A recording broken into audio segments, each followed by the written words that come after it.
पूर्णते पूर्णहे सारे पूर्णातून पूर्णयेतसे काढता शून्य शून्यातून शून्य शेष जसे असे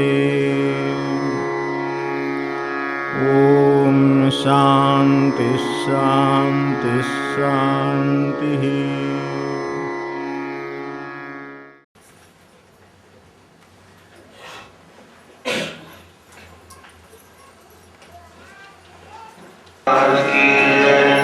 सब संतन की जय जय रघुवीर समग्र। देवांची आरती लाविल्या भावांच्या ज्योती देवांची आरती लाविल्या भावांच्या ज्योती देवांची आरती लाविल्या भावांच्या ज्योती रूप तुम्ही निर्गुण तुम्ही विश्वाचे आधार रूप तुम्ही निर्गुण तुम्ही विश्वाचे आधार शिवरूपे राहुनी पाहता शक्तीचा व्यवहार शिवरूपे राहुनी पाहता शक्तीचा व्यवहार मायामय या दीन जीवाना कशी कळे महती मायामय या दीन जीवाना कशी कळे महती देवांची आरती लाविल्या भावांच्या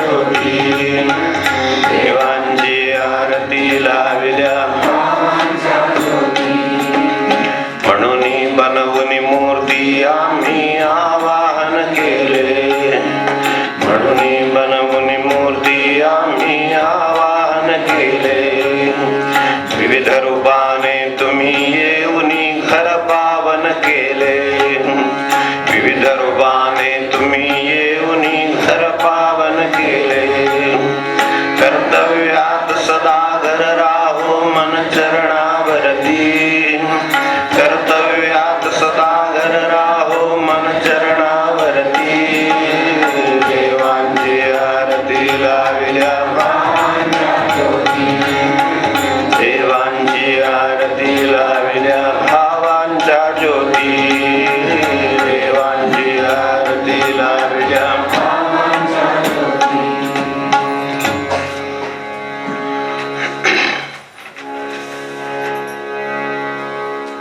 जानकी जीवन स्मरण जय राम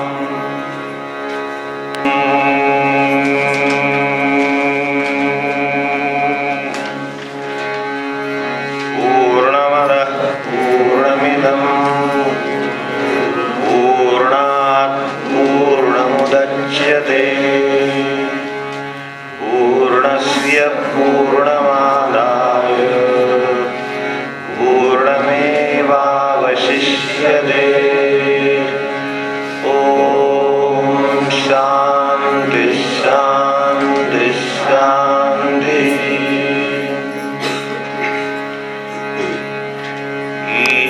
ईशावास्यमिदं सर्वं यत्किञ्च जगत्यां जगत् तेन त्यक्तेन भुञ्जीथाः मा गृहः कस्यचित् धनम् कुर्वन्नेवेह कर्माणि जिजीविषेच्छः समाः एवं त्वयि नान्यथेतोऽस्ति न कर्म लिप्यते नरे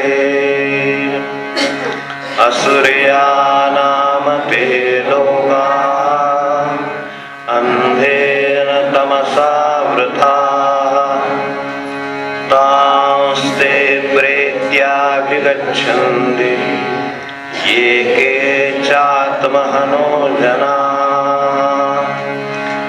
अनेजदेकं मनसो जवीयो नैनः देवा आप्नुवन् पूर्वमर्षत् तद्धावतोऽन्यानद्येति तिष्ठत् तस्मिन्नपो मातरिश्वा दधाति तदेजति तन्नैजति तद्दूरे तद्वन्तिके तदन्तरस्य सर्वस्य तदु सर्वस्यास्य बाह्यतः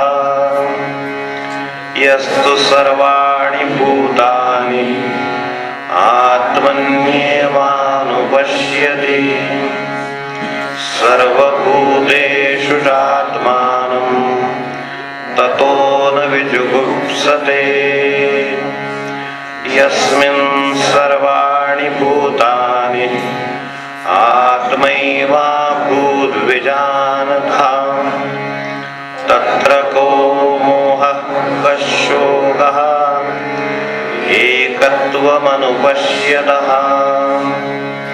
सपर्यगात् शुक्रमकायमवरणम् अस्नाविरं शुद्धमपापविद्धम् कविर्मनीषी परिभूस्वयंभूर्याथा तथ्यथोर्थान् व्यदधात् शाश्वतीभ्यः समाभ्यः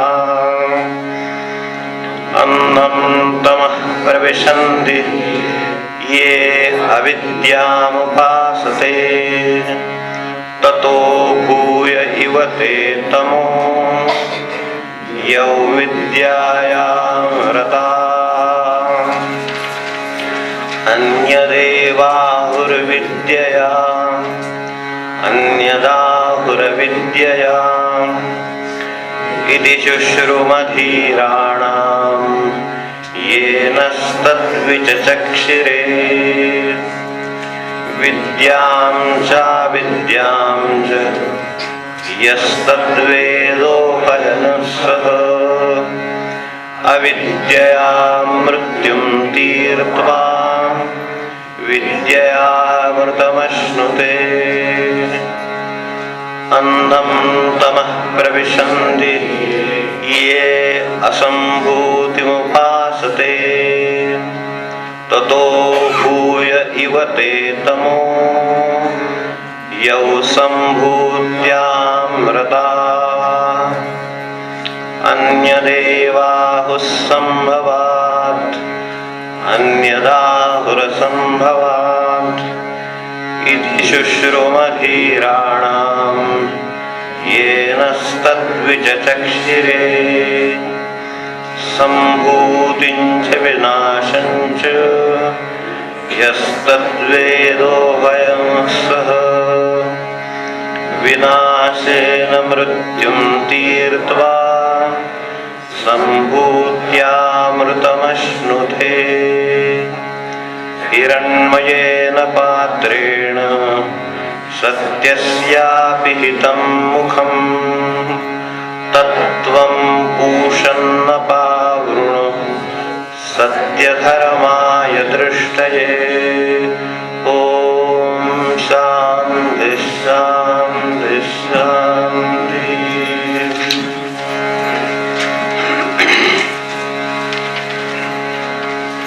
ॐ पूर्णते पूर्णहे सारे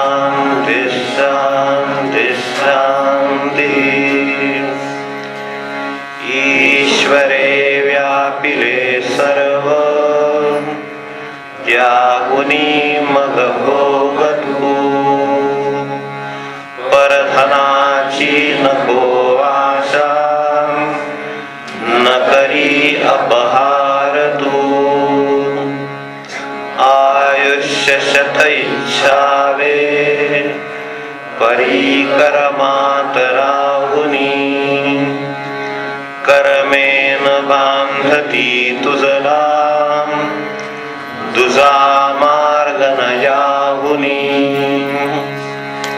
फिरविती पाठ आत्म्यास प्रकाशास तशा तया जाती ते आसुरी लोकी अंधारे वेढले जया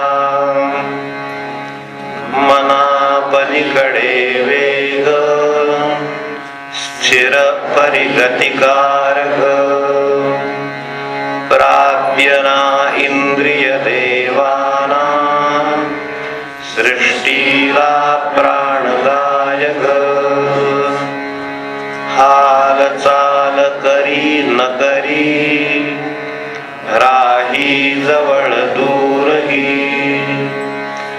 बाहेर अंतरी आत्मा दिक्कारातीत आतही स्वतःत सर्व जगताला जगती स्वतःसही पाही तो कधी न कंटाळे कोणासही कशासही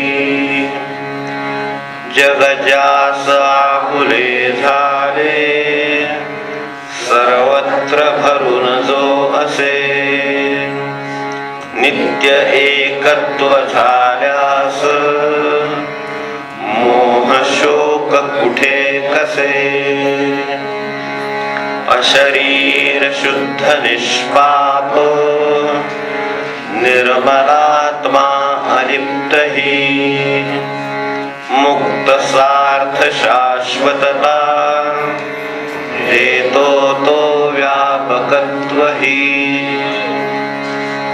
अज्ञानी कर्माचरिती अंधारात प्रवेशती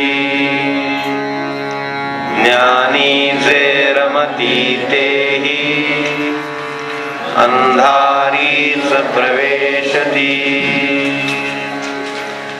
अज्ञाना पलीकडे प्राप्य ज्ञाना पलीकडे तसे अनुभवी पुरुषांकडूनी ऐकिले ते असे असे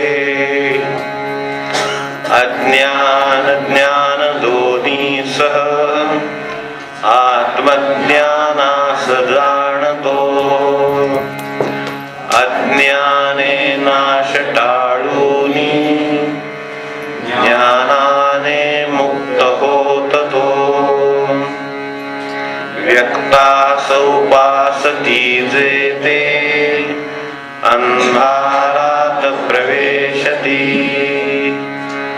अव्यक्ती रमती तेही घोरतमी प्रवेशती व्यक्ता पलीकडे तत्व अव्यक्ता पलीकडे तसे विवरिले घडविले दर्शन त्यांचे हे सांगणे असे व्यक्त व्यक्त दोन्ही सह आत्मतत्वास जाणती व्यक्ताने तरुणी मृत्यू अव्यक्ते मुक्ती पावती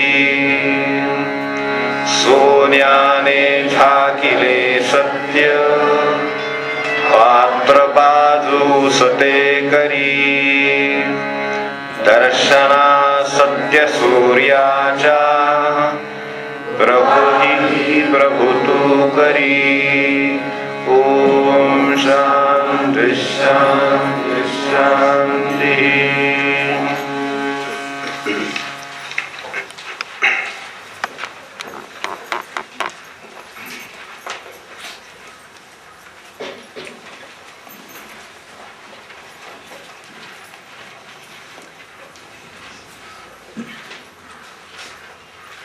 स्वतः तर सर्व जगताला वगैरे जगती स्वतः असेही हे सगळं म्हणायला सोपं पण आचरायला अत्यंत कठीण असा जो चढ होता तो सगळा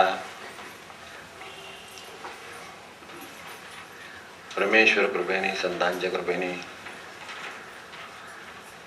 भगवत कृपेने चढून आल्यानंतर जगजासा फुले झाले सर्वत्र भरून जो असे, नित्य एकत्व झाल्यास मोह शोक कुठे कसे. याच्याही टप्प्याटप्प्याने आपण पाहिलं की नित्य नसेल पण एकत्व झाल्यास शोक राहत नाही, एकत्व झाल्यास असत्य राहत नाही असं आपण पाहतो. नित्य झालं तर नित्यच राहणार नाही. आपल्याला फक्त तेवढीच एक उडी मारायची आहे, एवढी की काही प्रमाणात आपल्याला एकत्वाची सवय आहे, त्या एकत्वाच्या प्रमाणात आपल्याला त्रासही कमी होतो. जितकं एकत्व जातं तितका त्रास वाढायला लागतो. तसा आपल्याला अनुभव आहे. तर त्यामुळे एकत्वाचा अनुभव जर आपल्याला आहे, थोड्या समाधानाचाही अनुभव आहे, ते एकत्व वाढलं तर समाधान वाढेल, कधीतरी नित्य एकत्व होईल आणि मग मात्र मोह शोक कुठे कसे याचा अनुभव येईल.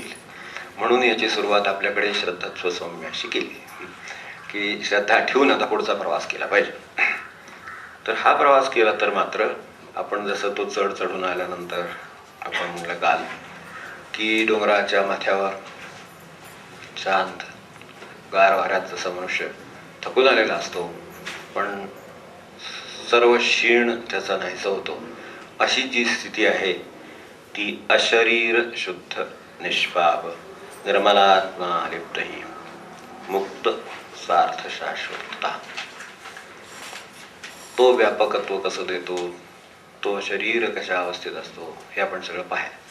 थोडीशी अशरीर अवस्था ही आपल्याला स्वतःलाही अनुभवायला आहे, प्रत्येकाला आपापल्या परीने येत असते. शरीराचा विसर, मनाचा विसर हा आपल्या अनेक आनंदाचे एक कारण असतो असं आपल्या लक्षात आलेलं आहे. तिथपर्यंत आपण आले. आता आपण अज्ञानी कर्माचरिती अंधारात प्रवेशती पाहतो. ज्ञानी आता ठीक आहे इथपर्यंत जायचं आहे तर आपण हा चढाचा कठीण मार्ग थोडा पाहिला आणि उताराकडे निघा. त्याच्यामध्ये आपल्याला सापडलं की कर्म हा मार्ग, उपासना हा मार्ग, हे तीन पुढच्या 9, 10, 11 मध्ये 12, 13, 14 मध्ये उपासनेचा वर्ग. कर्मामध्ये काहीतरी करायला निघालो याचा अर्थ मला काहीतरी त्याचं ज्ञान अभिप्रेत आहे, काहीतरी आत हालचाल झालेली आहे, त्या दिशेनं कर्म करतोय. आता ती अपुरी असेल त्या प्रमाणात कर्म होईल, पूर्ण असेल त्या पद्धतीनं कर्म होईल. जसं आपल्याकडे ज्ञान आहे त्याप्रमाणे आपलं कर्म होईल. जसं जेवढं ज्याला कळतं त्या प्रमाणात तो जसं व्यवहारातलं काम करतो. जेवढं स्वयंपाकाचं ज्ञान आहे तसं स्वयंपाक होतो. हे जसं आपल्या साध्या व्यवहारात होतं तसं आपल्याकडे जशा प्रकारचं ज्ञान आहे तशा प्रकारचं हे होतं. आता अज्ञानाचं कर्म हे कसं होत असेल तर त्याचा आपण प्रकार पाहिला. त्यामुळे शेवटी अंधारात प्रवेश होतो. अज्ञानाचा अंधारात प्रवेश अज्ञानी कर्म करणाऱ्याचा जरा लवकरच होतो. ज्ञानी पुरुषाच्या कर्माचा अंधारात प्रवेश कसा होतो हे मात्र आपण कालच शेवटी पाहिलं की ज्ञानात रमलं तर मात्र आपला अंधारात पुन्हा एकदा प्रवेश होण्याची शक्यता आहे. जरी ते ज्ञान असलं, ज्ञान प्रकाश आहे आपल्याकडे मानलेलं, पण आत्मज्ञान नव्हे, ते पलीकडे आहे. आपण आता काल जे पाहतो तो श्लोक अज्ञानापलीकडे प्राप्य आणि ज्ञानापलीकडे तसं, तेव्हा हे आपण अनुभवी पुरुषांकडून हे केले ते असे असं आपण त्या स्वरूप पाहिलंय. त्यामुळे ज्ञानात रमलं, ज्ञानाची गरज लागते. त्याच्या पुढच्या श्लोकामध्ये आपण पाहिलं की अज्ञान आणि ज्ञान या दोन्हीची आपल्याला मदत लागते, पण गाठायचं ते नसतं हे आपण शिकतो. गाठायचं ते वेगळं, प्राप्य जे आहे, जे मिळवायचं आहे ते वेगळं आहे, एवढं आपल्या लक्षात आल्यावर म्हणून आपण ते 3 भाग केले होते एक टप्पे समजण्यासाठी. पहिल्यांदा की देहविद्या, मनोविद्या, आत्मविद्या असे भाग केले, म्हणजे कळायला टप्पे सोपे जावेत म्हणून केवळ आपल्या सोयीसाठी. तसे इथे अज्ञानही आहे, ज्ञानही आहे आणि मग आत्मज्ञानही आहे. ज्या अवस्थेत आपल्याला राहावं ते प्राप्त व्हावं अशी इच्छा वाटते तर तिथपर्यंत. आता ज्ञानामध्ये बाकीच्या गोष्टी ज्या चांगल्या आहेत पण अज्ञानाचं तर आपण पाहतच आहोत. अज्ञानाचं कर्म म्हणजे परिणामांचं ज्ञान नसताना जे कर्म केलं जातं ते अज्ञानी कर्मच आहे. परिणामाचं ज्ञान नाही आहे. अनेक संशोधना ही परिणामांचं ज्ञान लक्षात न घेता केली जात आहेत. आज आपण पाहतो आणि त्याचे दुष्परिणाम काल आपण काही पाहिले. मुलांना उपनिषद माहिती आहे की नाही हे मला माहित नाही, पण ऑर्कुट माहिती आहे की नाही माहिती आहे. असं आहे ना सगळं ज्ञान आहे. त्याचे परिणाम काय आहेत ते अनुभवणाऱ्यांना माहिती आहेत, त्यामुळे त्यांनी ते अनुभवून घ्यावेत.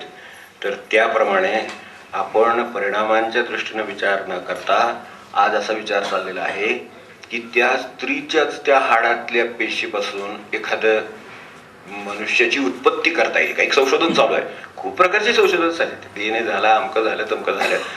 म्हणजे किती सृष्टीचक्र बिघडवण्यापर्यंत आपली संशोधनांची मजल गेली. हे आता अज्ञानात मोडवायचं टाकायचं का ज्ञानात टाकायचं हे आपण ठरवा. परिणामांची जर आपल्याला तमा नसेल तर ते अज्ञानातच टाकलं पाहिजे. मला काही कळत नाही मी जे काय करतोय त्यामुळे काय होणार आहे हे मला कळत नाही असं म्हटल्यासारखं आहे. एक साध्या खतांचं ज्ञान आलं त्याने आज शेतीची काय अवस्था केली ते आपल्याला माहिती. याला आपण त्यावेळेला ज्ञान म्हटलं. आज आमचं चुकलं म्हणायची वेळ आली.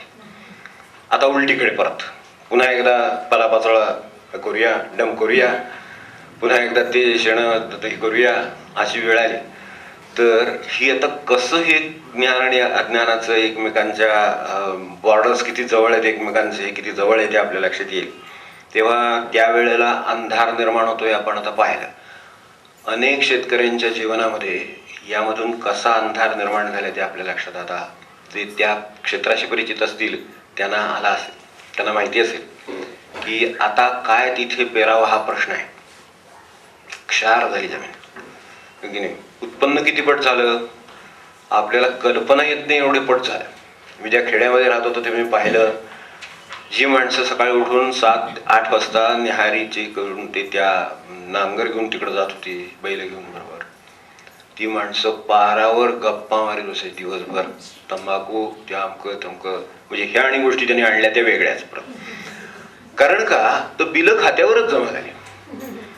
परिणाम असा झाला या ह्याचा संकर आणि ह्या खतांचा परिणाम असा झाला की इतकं उत्पादन आलं की अशा जाती आल्या आणि अशी उत्पादनं झाली की परस्पर म्हणजे ते तुम्हाला काय करायची गरजच नाहीये. त्यातलं मधल्या सगळ्या स्टेप्स काय नाहीच म्हणले आम्हाला.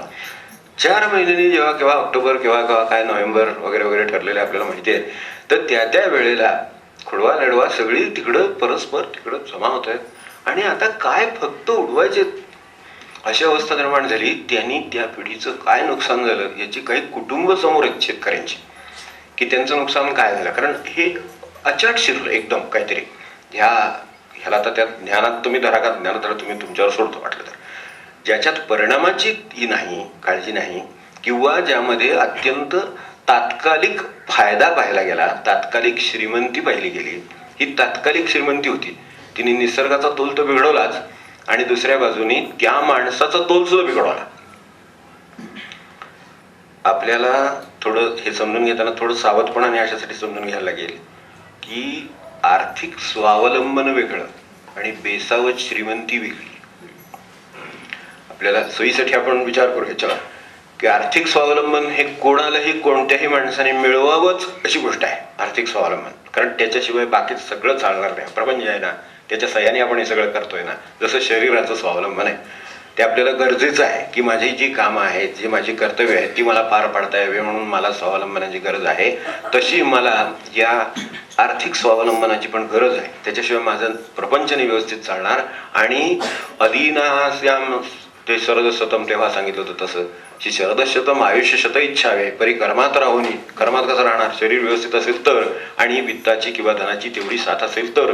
हे बरोबर आहे. म्हणजे त्यासाठी त्याचे अधीन असं कसं तरी राहायचं नाही आपल्याला, दिनवण्यापणाने नाही राहायचं, मग चांगलं राहायचं आहे. मग यासाठी आर्थिक स्वावलंबन ही गोष्ट अगदी कुठल्याही सामान्य माणसापासून म्हणजे आपण सामान्य असामान्य आपल्या सोयीसाठी भेद करतो तर तसे कुठल्याही माणसासाठी म्हणून अत्यंत आवश्यक आहे हे मान्य आहे. ते पण आर्थिक स्वावलंबन आणि बेसावध श्रीमंती म्हणतो. सावध श्रीमंती सुद्धा मी मध्ये एक टप्पा समजतो. सावध श्रीमंती आहे त्याला ईशावास्याचं पहिलं वाक्य पुरेसं आहे, त्यागुनी मग भोगतो. बेसावत श्रीमंती आहे, तिथे त्यागाचा विचारच नाही आहे, तिथे फक्त श्रीमंती आहे. मग त्यांनाही बिघडवलं. मी पाहिले म्हणजे ही पाहिलेली कुटुंब आहेत की त्यांनी त्या शेतकऱ्यांना बिघडवलं, कारण ते सगळं ताजं हातात आलं. यांची शरीर प्रकृती राबून उत्तम होती, ती गेली. शरीर संपदा गेली, इकडे ही गेली. म्हणजे त्या एका बेसावत श्रीमंतीने जीवनामध्ये त्या काळात झालं नाही, 10-15 वर्षांनी नंतर मग दैन्याला सुरुवात झाली. कारण तोपर्यंत न पेळणारी वाहनं आली होती, न पेळणारे खर्च झाले होते, न पेळणाऱ्या सवयी लागल्या, त्यांना पेळणारी व्यसनं आली होती, सगळं आलं होतं तोपर्यंत. कारण अचाट आलं होतं. तोपर्यंत येत होतं ते सगळं बरोबर. भाजीपाला काय जी पद्धत होती शेतीची, ज्या पद्धती त्या पद्धतीने चाललं होतं. त्यामुळे या सगळ्या संशोधनामध्ये किंवा ज्ञानामध्ये सुद्धा अज्ञानी कर्म आचरत होतो, परिणाम न पाहता आचरतोय. म्हणून शेवटी प्रवेश अंधारात आहे. म्हणून शेवटी आपल्या वाट्याला मग त्यावेळेला मग काजवे चमकायला लागले की आता इथं मला भाजी तरी पिकत होती, तिच्या सह्याने माझ्या कुटुंबाला लागणारा समजा 2-5 हजाराचा खर्च आहे महिन्याला, काय 10,000चा 8,000चा काय जो असेल त्याच्या कुटुंबाप्रमाणे तो मिळत होता. तिथं 50,000 मिळत होते, एकदम जमा होत होते. तर ते आता जमा बिमा तर काहीच नाही. आता ह्याच्यात शिल्लकच काय राहिलं नाही, तर त्राणच नाही आता त्या. आणि संकरित तर काहीच नाही. पुढे विषय निघाला म्हणून सांगतो की आपल्याला माहिती असेल की संशोधनाबद्दल आताची अत्यंत अद्ययावत माहिती आपल्याकडे सर्वांकडे आहे. फक्त मी केवळ उल्लेखासाठी करतो की आता म्हणजे ज्या वेळेला टेस्ट ट्यूब बेबी झाली त्यावेळेला फार आपल्याला कौतुक वाटलं ना, विज्ञान किती पुढे गेलं, केवढं झालं, केवढं संशोधन झालं. ते आता एका स्त्रीपासून निर्माण करायचं झालं, तर तसं आता त्या टेस्ट ट्यूब बेबीला बेबी होत नाहीये असं आता लक्षात आलं. ती मोठी झाली ना बेबी. आपल्याला कल्पना आहे की याच्या वर्षी संशोधन झालंय आता की आता त्याच्या बेबीचा प्रॉब्लेम आलेला आहे. इथपर्यंत आल्यानंतर हे अज्ञानी कर्माने काय निर्माण केलं ते निर्माण झालं. आता त्यावेळेला ते बरोबर वाटलं, कारण आपण निसर्गाच्या खूप पुढे गेलो आणि आमच्या ताब्यात आलं वगैरे, ते ज्ञानाने आपण जिंकलं ना, अमकं झालं. ते ज्ञान होतं का, अज्ञान होतं का, गोंधळ होता, हे आता कळायची वेळ आली. ही मला आश्चर्यकारक घटना वाटली की अरे आता त्यांच्या बेबीचा प्रश्न आलेला आहे आणि तो प्रश्न आता सोडवणं कठीण झालेलं आहे. कारण ते तेवढी वर्ष लागली हे सगळे परिणाम लक्षात यायला. म्हणून आपल्याकडे खूप दीर्घदृष्टीने विचार करून ठेवलेला आहे. गरिबी असो, श्रीमंती असो, सगळ्याकडे बघण्याची वेगळा दृष्टिकोन आपल्याकडे आहे. तर हे आपल्या समोर असावं, तर ते असलं म्हणून मी बेसावत श्रीमंती म्हणतो. तिन्ही व्यसन, गुन्हेगारी सगळं आणलेलं आहे. हे सगळे अज्ञानाचीच कर्म, अज्ञानात मोडणारी कर्म, कारण ती विनाशक आहे. आपल्याला अनेक प्रकारची अशी कर्म माहिती असतील की जी यामुळे आपल्या आजूबाजूला सुद्धा वाटायला आलेली आहे. तर आता थोडंसं आपण ह्याच्याकडे जाऊ. ज्ञानात तर काही प्रश्न नाही आहे, म्हणजे ही थोडी काठावरच आहे, पण तरी सुद्धा ज्ञानात तर काही प्रश्न नाही. पण त्यामधले आपल्याला सांगितलं तसं कळण्याचा भ्रम आहे, अडकवण्याचं काम आहे. भ्रम हा अंधारच आहे. ज्ञान म्हणजे कळायला लागलं, माणसाने जे ज्ञान मिळवलं ते मिळवलं की कळण्याचा भ्रम. ज्ञान खरं कुठलं उत्तम की जे अज्ञानाची जाणीव वाढवतं. ज्ञान खरं उत्तम ते की जे माझ्या अज्ञानाची जाणीव मला वाढवून देतं, ते माझ्या दृष्टीने ज्ञान. आता जे ज्ञानाचा भ्रम निर्माण करतं, कळल्याचा भ्रम निर्माण करतं, किंवा आता काही कळण्यासारखं राहिलं नाही, आता ते आत्मज्ञानी पुरुष वगैरे त्यांना नमस्कार बरं का, ती फार मोठी माणसं. क्षणभर आपण आता चाललो, आपण वाटेत आहोत, तर अशा अवस्थेत त्यांचं एक्सेप्शन सोडून देऊ, बाबा सोडून देऊ आपण. पण मधल्या वाटेमध्ये विचार केला तर ह्या कळण्याचा भ्रम, आता काही शिकायचं राहिलं नाही आहे, आता काही विचार करायची गरज नाही. मी म्हणतो ते बरोबर आहे. आपल्या घरामध्ये नाही का असे कळण्याचा भ्रम असलेले व्यक्ती असत, मग त्याचा त्रास नाही का होत आपल्याला. ती कल्पनाच नसते त्यांना की अरे असं नाही आहे. पण हे आता कोण सांगणार की नाही. घरातला करता पुरुष असतो किंवा करती स्त्री असते आजच्या काळामध्ये. असं काही करता पुरुषच राहिला असं काही नाहीये. करती स्त्रिया पण आहेत, करती मुलं पण आहेत. तर आता ह्या सगळ्यामध्ये त्यांना सांगणार कोण की हे बरोबर चूक आहे म्हणून. तो त्यांना कळण्याचा भ्रम त्या ज्ञानाने निर्माण, काहीतरी कशांतरी भ्रम निर्माण झालाच. त्यांना ते जे ज्ञान झालेलं आहे आजपर्यंत, अनुभवाने असेल, त्यांच्या शिक्षणाने असेल, कशाने असेल, काल सांगितलं नाही का 8 PhD तसा प्रकार आहे. तर तसा तो जो भ्रम निर्माण झालेला आहे, त्यामुळे त्यांच्या दृष्टीने आता काही कळण्याचं राहिलं नाही. असं जर झालं तर पुन्हा अंधारच आहे, त्याच्याही वाट्याला आहे. आणि त्याच्या मागून जाणाऱ्याच्या वेळा अंधे नियमाना यथांधा तशी अवस्था आहे. कारण तो बाकीच्यांना लीड करतो घरातल्यांना. त्यामुळे आता लीडर कुठे जाणार, तिथे फॉलोअर जाणारच शेवटी, होय की नाही. त्यामुळे त्याला समजा ह्या श्रीमंतीचं वेड वाटलं, म्हणजे ते मागे मी आपल्याला बोललो ना तसं एकदा झालेलं आहे की साईड निवडताना विद्यार्थी येतात त्यावेळी मी त्यांना विचारतो तू का बाबा तू कुठे झाला वाणिज्याचा काय करणार आहे तर असं मला हे व्हायचं मला त्या याची कॉमर्सची फार आवड आहे वाणिज्य विषयाची आवड आहे म्हणून तिकडे चालू आहे उत्तम कल कुवत वगैरे वगैरे ते बरं त्याचे निवडीचे निकष त्यानुसार तो जात असेल ना तो सुखी झाल्याशिवाय राहणार नाही तो काय होईल त्याचं काय व्हायचं ते पण जो येतो तो इंजिनिअरिंगला जातो तू का बाबा इंजिनिअरिंग चालेल आता काय चांगले मार्ग आहेत म्हटल्यानंतर इंजिनिअरिंगलाच जायचं असतं अशी तिची कल्पना आहे त्याच्यात कल कुवत निवड तुला म्हणलं इंजिनिअरिंगची आवड कितपत आहे नाही तो काही मी विचार केलाच नाही तुझं कल त्याकडे कितपत आहे तो काही मी विचार केला नाही वडिलांची परिस्थिती की नाही ते काय माहिती नाही ते म्हणले मी काय करून तुला शिकवायला तयार आहे तुला जायचं आहे ना बरोबर आहे कारण आज काय आहे मग त्यातून आज जास्तीत जास्त पैसा देणारी वस्तू ती आहे हो म्हणून तिकडे चाललोय असं सरळ म्हणा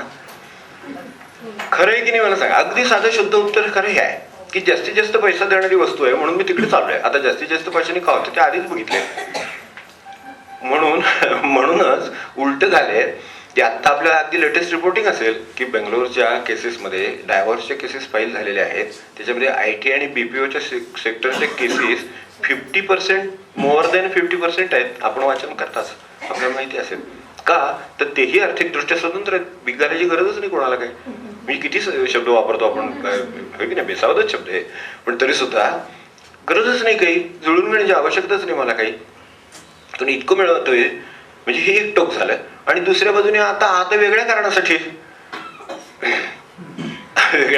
आता डायव्हर्स केसेस फाईल होत आहेत आपल्याला कल्पना असेल की वेगळ्या कारणासाठी होत आहेत आता ते ज्ञान जे मिळवलेलं जी श्रीमंती आली त्याच्या मोठी ती आता एकदम गेली त्यामुळे मध्ये जी आता गॅप निर्माण झाली आहे आपल्याला प्रतिक्रिया परवा वाचल्या असतील त्यावेळेला एका ग्रुप लिडरची प्रतिक्रिया आहे ही मोठ्या हो की नाही त्याला प्रॉब्लेम असा आहे त्याची ऐपत नाहीये खरं म्हणजे पण त्यांनी होंडा सिटी घेतली आहे लक्झरियस फ्लॅट घेतलेला आहे कारण त्याचा पगार तसा होता कुठून सुरुवात झाली आहे कल कुवत निवडीपासून सुरुवात झाली म्हणून ती दिशा अंधेन नियमाना यथांधा तसं आहे ते आई वडिलांचं अंधेन आहे ते जर दुसऱ्याला उपनिषदांचंच म्हणणं आहे की एक आंधळा दुसऱ्याला वाट दाखवायला निघाला काय वर्णन केलं असेल त्या वाटेनं ते चाललेच सगळे बरोबर आता आणि आता अशा ठिकाणी येऊन पोहोचले तो असं म्हणतो की जर ही गंभीर नाही चालली आता तो दरम्यानच्या काळात त्याचं बरंच झालंय आता ती होंडा सिटी आली ते हे आलं ते सगळं आलेलं आहे आता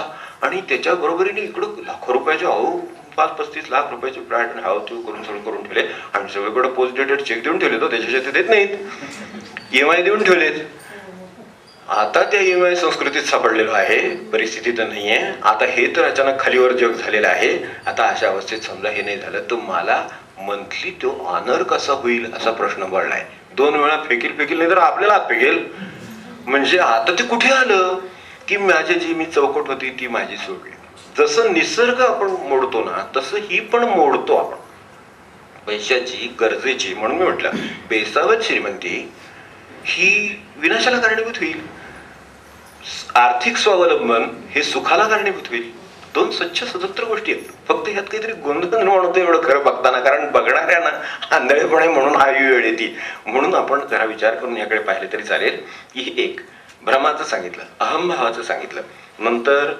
निशंकपणे चुकीचं कर्म फक्त म्हणजे आता ज्ञानी शब्द वापरतो ज्ञानी मनुष्यच करू शकतो निशंकपणे चुकीचं कर्म कारण का तर त्याला कळते त्यामुळे तो निशंकपणे जातो ज्याला कळते की कळत नाही याची थोडीशी शंका आहे म्हणून म्हटलं अज्ञानाची जाणीव देतं ते ज्ञान खरं सांगायचं तर अज्ञानाची जाणीव करून देतं मग तसं आपल्याला जर समजा मी करतो आहे पण ह्या कर्मामध्ये काही चूक बरोबर आहे तो गुरु कशासाठी ठेवला की उरलेलं जे अज्ञान आहे त्या ठिकाणी उरलेली जागा भरून काढण्यासाठी त्याला ठेवले म्हणून कुणाचंच भांड भरून पाठवलेलं नाही त्याला शक्यताच नाही येते रिकामं ठेवूनच पाठवले कोणाचं जास्त रिकाम आहे कोणाचं कमी रिकाम आहे वरचं काम आहे अजून शिल्लक ते ठेवलेले आहे आपल्याला ते आपण उत्तम उपनिषदातून घ्या ग्रंथातून घ्या आपल्याला जिथून घ्यायचे तिथून घ्या संतांच्या मार्गाने घ्या कुठून सत्पुरुषाकडून घ्या कुठून घ्या पण ते घातल्यानंतर ते पुरवणार आता त्याची जाणीव जर तिथे राहिली तर ज्ञान उपयोगी आहे तर मला मिळालेलं पाणी मला पुरणार आहे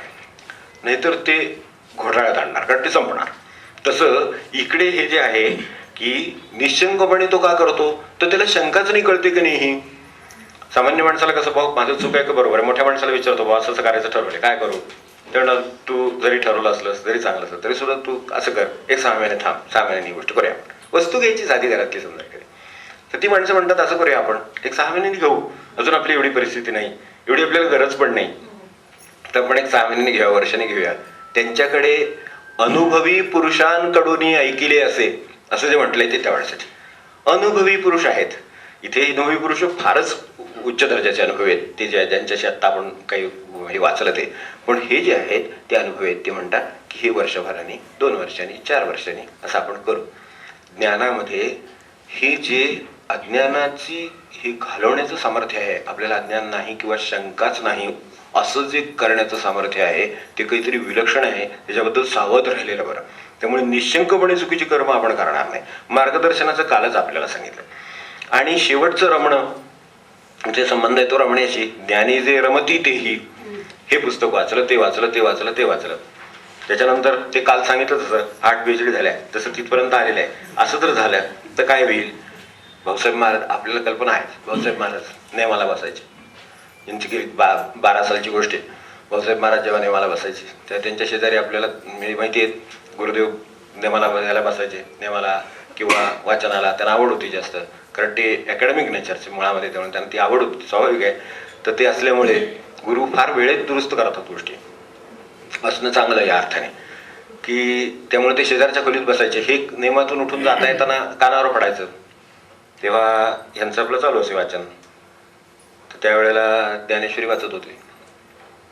जाता जाता भाऊसाहेब महाराज त्यांना काहीच म्हणले नाही, जाता जाता म्हणले दासबोध संपला, तुकाराम संपला, आता ज्ञानेश्वर चालू झालाय म्हणले. एवढं म्हणले नाही, मला निघून गेले. पुरेस आहे. तुकाराम संपला म्हणले, ज्ञानेश्वर चालू झालाय. काय हे रमला तर अडका. कळण घेण्यासाठी सगळ्याची गरज आहे, पण रमलं तो घोटाळा आहे. रमलं की अंधार. तर रमू नका, वेगाने जा. ठीक आहे, 12 सालातली गोष्ट आहे, आता 100 वर्ष होतील, जुन्या झाल्या गोष्टींना आपण थोडंसं अगदी अलीकडे बघू. ठीक, त्यांचे लांबचं झालं. आपल्याला किरण बेदी माहिती आहेत, त्यांचे आत्मनिवेदन वाचले आपण, हे वाचले, खूप वाचलेलं असेल, खूप वाचलं असेल. माझे एक त्यांचे वाक्य किंवा एक उपदेश पण चांगल्या अर्थाने उपदेश केले आहेत का, चांगलं चांगलं सांगितलेलं आहे की अनेक वेळेला आपल्याला अशा घटना बाहेर घडताना दिसतात. बऱ्याच वेळेला अशाच घटना दिसतात की वी डिसअप्रूव्ह, आपल्याला प्रतिक्रिया येतात की हे बरोबर नाही चाललेलं आहे. अगदी आज जरी उघडला पेपर तरी बरोबर नाही चाललं, काल उघडला तरी बरोबर नाही चाललं, हेच चाललेलं आहे. जास्त करून हेच चाललेलं आहे. अस्वस्थता येते, त्यामुळे मनाला अस्वस्थता येईल किंवा काही हे होईल, ते सगळं आपल्याला कल्पना आहे. अशा तऱ्हेचं रोज होतं. तर म्हणणं एवढंच आहे की तिथे सुद्धा थांबण्यात अर्थ नाही. किरणबेदींचं म्हणणं असं आहे की तिथे सुद्धा थांबण्यात अर्थ नाही. त्या स्वतः उत्तम स्पोर्ट्स वुमन असल्यामुळे त्यांची कल्पना आहे. त्या म्हणल्या ज्यांना व्यायाम करण्याची नियमितपणे सवय आहे त्यांना एक माहिती आहे की 1 दिवस व्यायामाचा चुकला म्हणजे 3 दिवस मागे जायला होतं. असा व्यायामकर्त्यांचा नियम आहे म्हणतात. 1 दिवस व्यायाम चुकला 3 दिवस मागे जायला होतं. तर त्यांचं म्हणणं की थांबण्यात अर्थ नसतो, म्हणजे त्याच्यामध्ये बेसावतेत अर्थ नसतो, रोजच तो करावा लागतो. तेव्हा एक अलर्टनेस रोजचा. ज्ञानामध्ये आपल्याला न येणाऱ्या गोष्टीविषयी अलर्टनेस हे त्यातली सावधानता आहे. आपल्याला येणाऱ्या ज्ञानानंतर पुढे निर्माण होणं आवश्यक असलेली नम्रता हा त्यातला सावधानता आहे. हे त्यांचं मला घेण्यासारखं वाटलं एक. आणि दुसऱ्या बाजूने त्यांनी सांगितलं तेही घेण्यासारखं वाटलं, तुम्हाला करता येण्यासारखं काही आहे का? परिस्थिती लाख आहे. परिस्थिती लाख होतीच. ती महाभारताच्या काळात सुद्धा होती, रामायणाच्या काळात होती, आज असेल, पुढे मागे 700 वर्षापूर्वी ज्ञानेश्वरांच्या काळात होती, आजही आहे, पुढेही राहील. कारण त्याचा तो स्वभाव आहे, त्यानुसार ते होईल. महाराज म्हणायचे घडामोड जगाचा स्वभाव आहे. तुम्हाला रोज उजाडलं की घडामोड झाल्याचं आपल्याला सकाळी 8, 10 पानं, 12 पानं, 25 पानं, काय तुमची ऐपत असेल त्याप्रमाणे वाचायला मिळतं, इच्छा असेल त्याप्रमाणे. तर घडामोड आहे, त्यामुळे ते आपलं काम करीत राहत, तर ती करू देत. जर का समजा तुम्हाला त्यात काही करता येण्यासारखं आहे का, then one should do it. Whatever one can do. स्वतःला काही शक्य आहे ते त्याने करा. त्याला काही शक्य आहे का त्यातलं करणं? आणि शक्य नाही हे जर दिसतंय, बरेच वेळेला तसंच दिसतं. आपला अनुभव काय मला माहित नाही, पण बरेच वेळेला असंच दिसतं की आपल्याला करण्यासारखं काही नाही.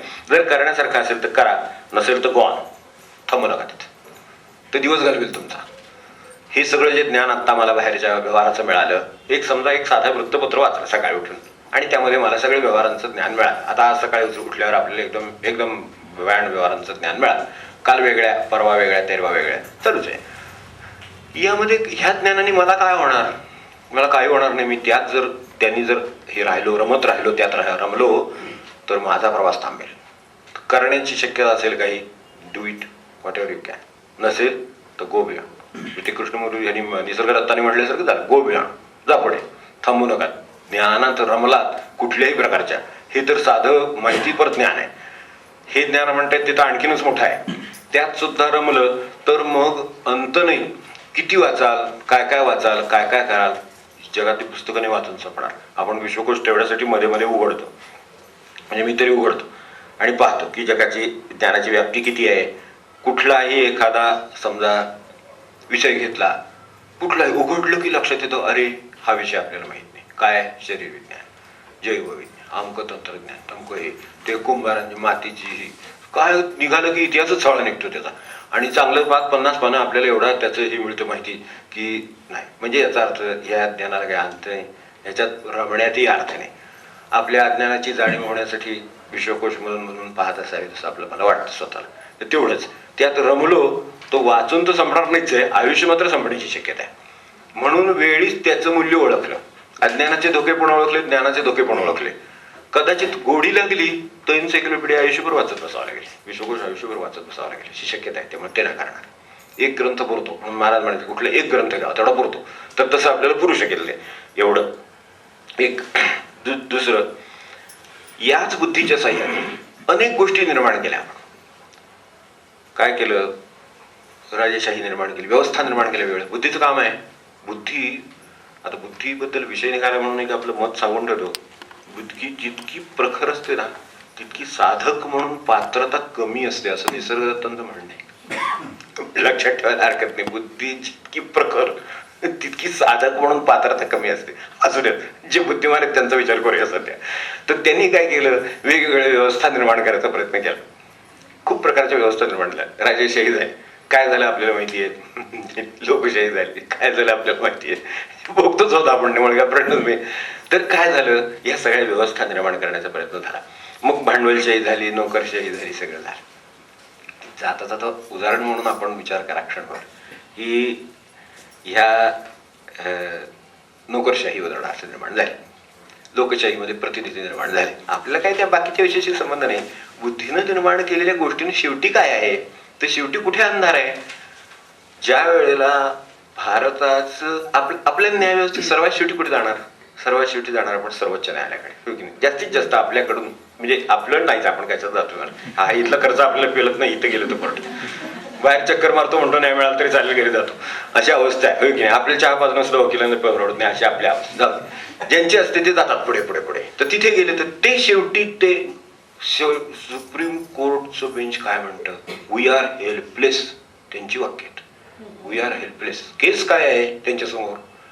की जी ही प्रतिनिधी आणि हे नोकरशहा आहेत, त्यांच्या बदल्या झाल्या, प्रतिनिधी परत निघाला तर त्यांची निवासस्थानं, श्रीमंती रिकामी करायला तयार नाहीत. इन्स्पाइट ऑफ ऑल इन्स्ट्रक्शन, सगळ्या लेट डाऊन सगळं आहे, तरी सुद्धा ते त्यांच्या जागेत ज्या राहण्याच्या जागा आहेत त्या सोडायला तयार नाही. आता काय असेल? हे सगळं ज्ञानाने निर्माण करून पुढे पुढे खूप पुढे जाऊन निर्माण झालेली खूप अशी प्रगत व्यवस्था आहे. खरं म्हणजे त्यांना सोडायला लावण्यासाठी सरकारला सूचना, किती केवढी न्याय प्रक्रिया आहे आपल्याकडे. माणसाला त्याच्या जन्मात न्याय मिळणं म्हणजे खूप मोठी गोष्ट, भाग पण नाही समजतो मी. पण ही केवढी प्रक्रिया झाली असेल त्याच्या आधी. ज्या वेळेला सुप्रीम कोर्ट मी हेल्पलेस झाला असं म्हणतं, त्यावेळेला काय असेल? ती माणसाने, गव्हर्नमेंटनी त्यांना लिहिलेलं आहे की आपण जे म्हणता की त्यांना ताबडतोब हा बेलेबल ऑफेन्स करा, ते अमुक करा, तमुक करा, असं त्यांचं काय नॉन बेलेबल ऑफेन्स करा, काय जे त्यांची पद्धत आहे त्यानुसार हा नॉन बेलेबल ऑफेन्स करा, तर हे खाली होतील. ह्या जागा खाली का होत? पण आपल्याकडे त्याचबरोबर ज्ञानी मनुष्य अशा अर्थाने विचार केला तर आपले राष्ट्रपती आपलं निवासस्थान जायच्या आदल्या दिवशी बॅग घेऊन सोडतात, हे पण आपण बघितलं. ते मागचे सुद्धा होते तसे, तसे पण आहे. ज्ञान आणि त्याची बरोबर मूल्य ओळखणारे, ज्ञानाच्या योग्य वापराची जाणीव असलेले अशी माणसं हे पण करतात. ते आधी आदल्या दिवशी ते ठरलेलंच आहे, त्यात काय विशेष आहे, टर्म संपलेली आहे. आदल्या दिवशी आपण तयारीत राहायचंय, आपलं सामान काय, ट्रक काय बोलवायचं असेल तुम्हाला ते पोचवायचं, त्या ठिकाणी तुम्हाला दिलेलं आहे तिथे जा. तर तशा तऱ्हेची यांची व्यवस्था आहे, त्यांनी तिथे जावं. ट्रान्सफर झाली आहे तर त्या दुसऱ्या जागी जावं. बरं, हे सगळे ब्युरोक्रॅट्स तरी आहेत, नाहीतर मग इकडे हे तरी आहेत, रिप्रेझेंटेटिव्ह तरी आहेत, त्यांची तर परिस्थिती आहे. घर नाही असं कोण दिल्लीत येऊन राहिलाय, कामासाठी आला, हो की नाही, खरं सांगायचं तर कामासाठी आला, पण त्याला तिथून जा म्हणणं किंवा काढणं आम्हाला शक्य नाही. हा, आम्ही कायद्यात बदल करू शकत नाही. हे पत्र वाचल्यावर त्यांचं म्हणणं असं आहे, देव खाली उतरला तरी इथली सिस्टीम बदलणं कठीण आहे. हे उद्गार वाचल्या ह्याच्या आता आपल्याला काय न्यायवस्थेबद्दल आपण काय विचार करायचं, कारण यांच्या पुढे जिथे सीजे आहे, आता याच्यापेक्षा आणि काय सांगणार. सुप्रीम कोर्टचे जर कोर्ट असं म्हणत असेल की हे ज्ञानाने निर्माण झालेल्या व्यवस्थेने निर्माण झालेले अंधारच आहेत, हे आपल्याला कळण्यासारखे म्हणून मी त्या भाषेमध्ये बोलतो. इथे जे ज्ञानाचे अंधार आहेत ते आणखीन वेगळे वरच्या पातळीवरचे, पण हे आपल्याला कळण्याच्या पातळीवरचे आहेत. ह्या व्यवस्था आहेत ना, त्या आदर्श म्हणून आहेत ना निर्माण केलेल्या, त्या शेवटी त्याच्यात पुढे काय आहे ते हे लोकच आहेत. नोकरशाहीचं झालं, भांडवलशाहीचं झालं, वादांचं झालं, याचं झालं. लोकशाहीचं गंमत सांगतो की जिब्रानने काही कथा लिहिल्या आहेत. जिब्रानची एक गोष्ट आहे, साधी गोष्ट आहे की डोळा असं म्हणाला, एक दरी आहे मोठी, त्या दरीच्या पलीकडे एक खूप छान उंच असा निळा डोंगर आहे, असं तो म्हणाला. तेव्हा कानने ते ऐकलं. कान असं म्हणाले की असं म्हणतोस की असा काही डोंगर वगैरे आहे, मला तर काही ऐकू येत नाही तसं काही डोंगर. बरोबर, हे त्याचं म्हणणं बरोबर आहे. हे आता बाकीची इंद्रिय आहेत, नाकाचं म्हणणं आहे की सगळं ऐकलं बरोबर आहे, मला तर काही वासबिसी येत नाही. आता असंच विचार करत चाललं तर हाताने म्हणणे, बो अरे मी पण आहे इथे याच्या सगळ्याचा साक्षीदार, तर मी काय करू. मी मगाचपासून मी हात पुढे करून बघतोय, तू तर सांगतोस डोंगर आहे, मला काही स्पर्श सुद्धा होत नाही त्याचा पुढे. तेव्हा आता शेवटी बहुमताने आपण असं म्हणायला हरकत नाही, डोळा बिघडलेला आहे. डोळ्यात बिघाड आहे काहीतरी, गोष्ट खरी नाहीये. जिथे 4 माणसं आहोत, आपण 4 जण आहोत, आणि त्यातले जर 3 जण सांगतात की गोष्ट अनुभवायला येत नाही, तर तिथे ती खोटीच असली पाहिजे. त्यामुळे याच्यापेक्षा आणखीन मोठं सर लोकशाहीचं सांगायला पाहिजे असं मला काय वाटत. ज्ञानी अंधारी काय जे असेल ते. बुद्धी प्रखर जास्त तितकी साधक म्हणून पात्रता कमी का, तर साधकाला नेहमी त्याच्या उणीवांची एक जाणीव असते, प्रामाणिक किंवा चांगली जाणीव असते. बुद्धिवंताच्या ठिकाणी ते कमी आढळतं.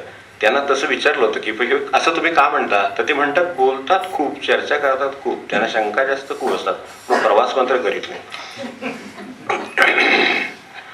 तेव्हा हे सगळं झालं. आता आणखीन काही तपशिलात आताच्या परिस्थितीचे जायला. म्हणून अज्ञानापलीकडे प्राप्य, ज्ञानापलीकडे तसं. मी ज्या पद्धतीने अज्ञानाचा विचार आत्ता केला, ज्ञानाचा आत्ता केला, आपण आपापल्या विषयांच्या ज्ञानांचा करा. ती ज्ञान, मला कोणतंही एखादं ज्ञान नाही, एक शरीर विज्ञान आहे किंवा काय कुठलं याचं ज्ञान आहे, एखादं अर्थशास्त्राचं ज्ञान आहे, एखादं शास्त्र, कुठलंही एखादं शास्त्र घेतलं तर या सगळ्या ज्ञानामध्ये त्याची तज्ज्ञतेपर्यंत जाता येईल, त्याच्या पुढे समाधानाकडे जाता येईल असं नाही. म्हणून शास्त्रज्ञ आहे पण समाधानी नाही, आनंदी नाही, निर्मळ नाही. हे सगळं आपल्याला अनुभवायला येतं, कारण शेवटी ते त्याच्यातच अडकले तर त्यांना पुढे जाण्याची शक्यता जास्त आहे. मात्र कारण का, त्यांच्या हातात एक टॉर्च आहे, त्याच्या सहाय्याने ते प्रवास करू शकतात.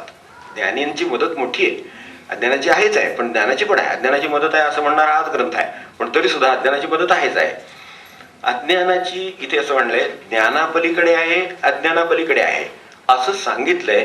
हे अनुभवी पुरुषांनी सांगितलेलं आहे की त्याच्या पलीकडे असलेली वस्तू, ज्याला आपण आत्मस्थिती म्हटलं, आत्मज्ञान म्हटलं, ते ह्या दोन्ही ज्ञानांच्या पलीकडे एवढं लक्षात ठेवलं तरी चालेल.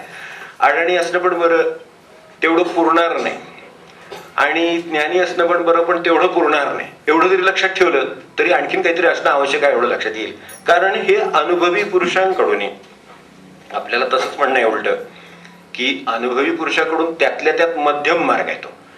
म्हणजे रामकृष्णांची भाषा जर आपल्याला वापरायची असेल तर ग्रंथांची उपयुक्ततेबद्दल ते म्हणायचे नाही.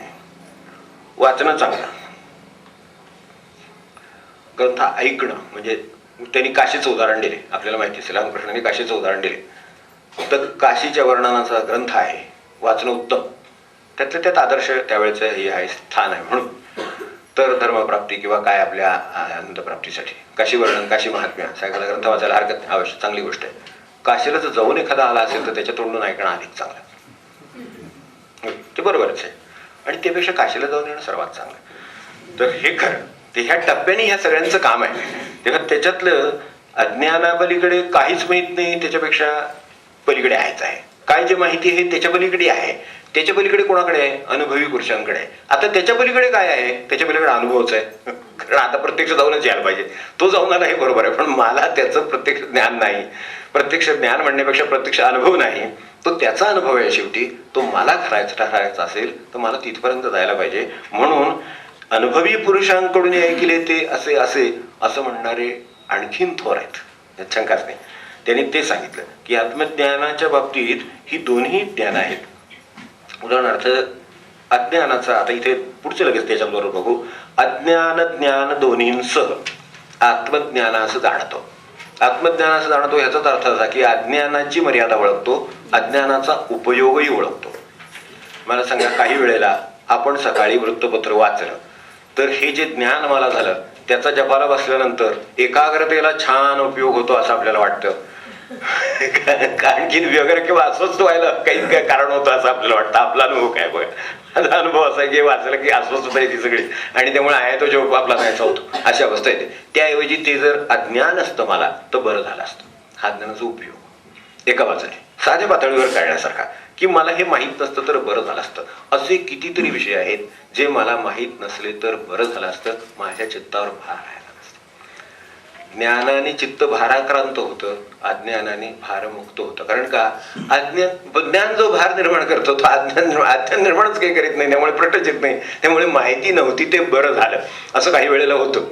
आपला प्रश्न होता की आपल्याला कळतं ते अडचणीचं आहे. अनेक ठिकाणी समजा कामांच्या पद्धती आहेत, ऑफिसेस आहेत, तर तिथे जर तुम्हाला बारकावा माहीत असेल तर तुम्हाला जरा जास्त त्रास असतो, कारण तुम्हाला चुकलेल्या गोष्टी कळतात. आपल्याला प्रपंचात सुद्धा ज्याला व्यवस्थित, काल मी केअर काढण्याचं सांगितलं, ज्याला व्यवस्थित उत्तम केअर काढता येतो, अगदी साधी गोष्ट आहे, तर ते एका परीनं चांगलं आहे कर्मातलं कौशल्य म्हणून, पण दुसऱ्या परीनं थोडी त्रासदायकच गोष्ट आहे. कारण बाकीच्यांचे केर काढलेली बघितले की अस्वस्थता येते. त्यामुळं अज्ञान बरं म्हणायची वेळ येते.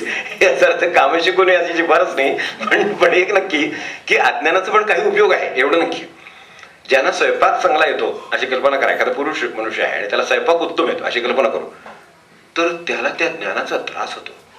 कारण किती चुकतंय हे लक्षात होतं विचार. उलटी बाजू आहे म्हणून इकडनं सांगितलंय, होय की नाही?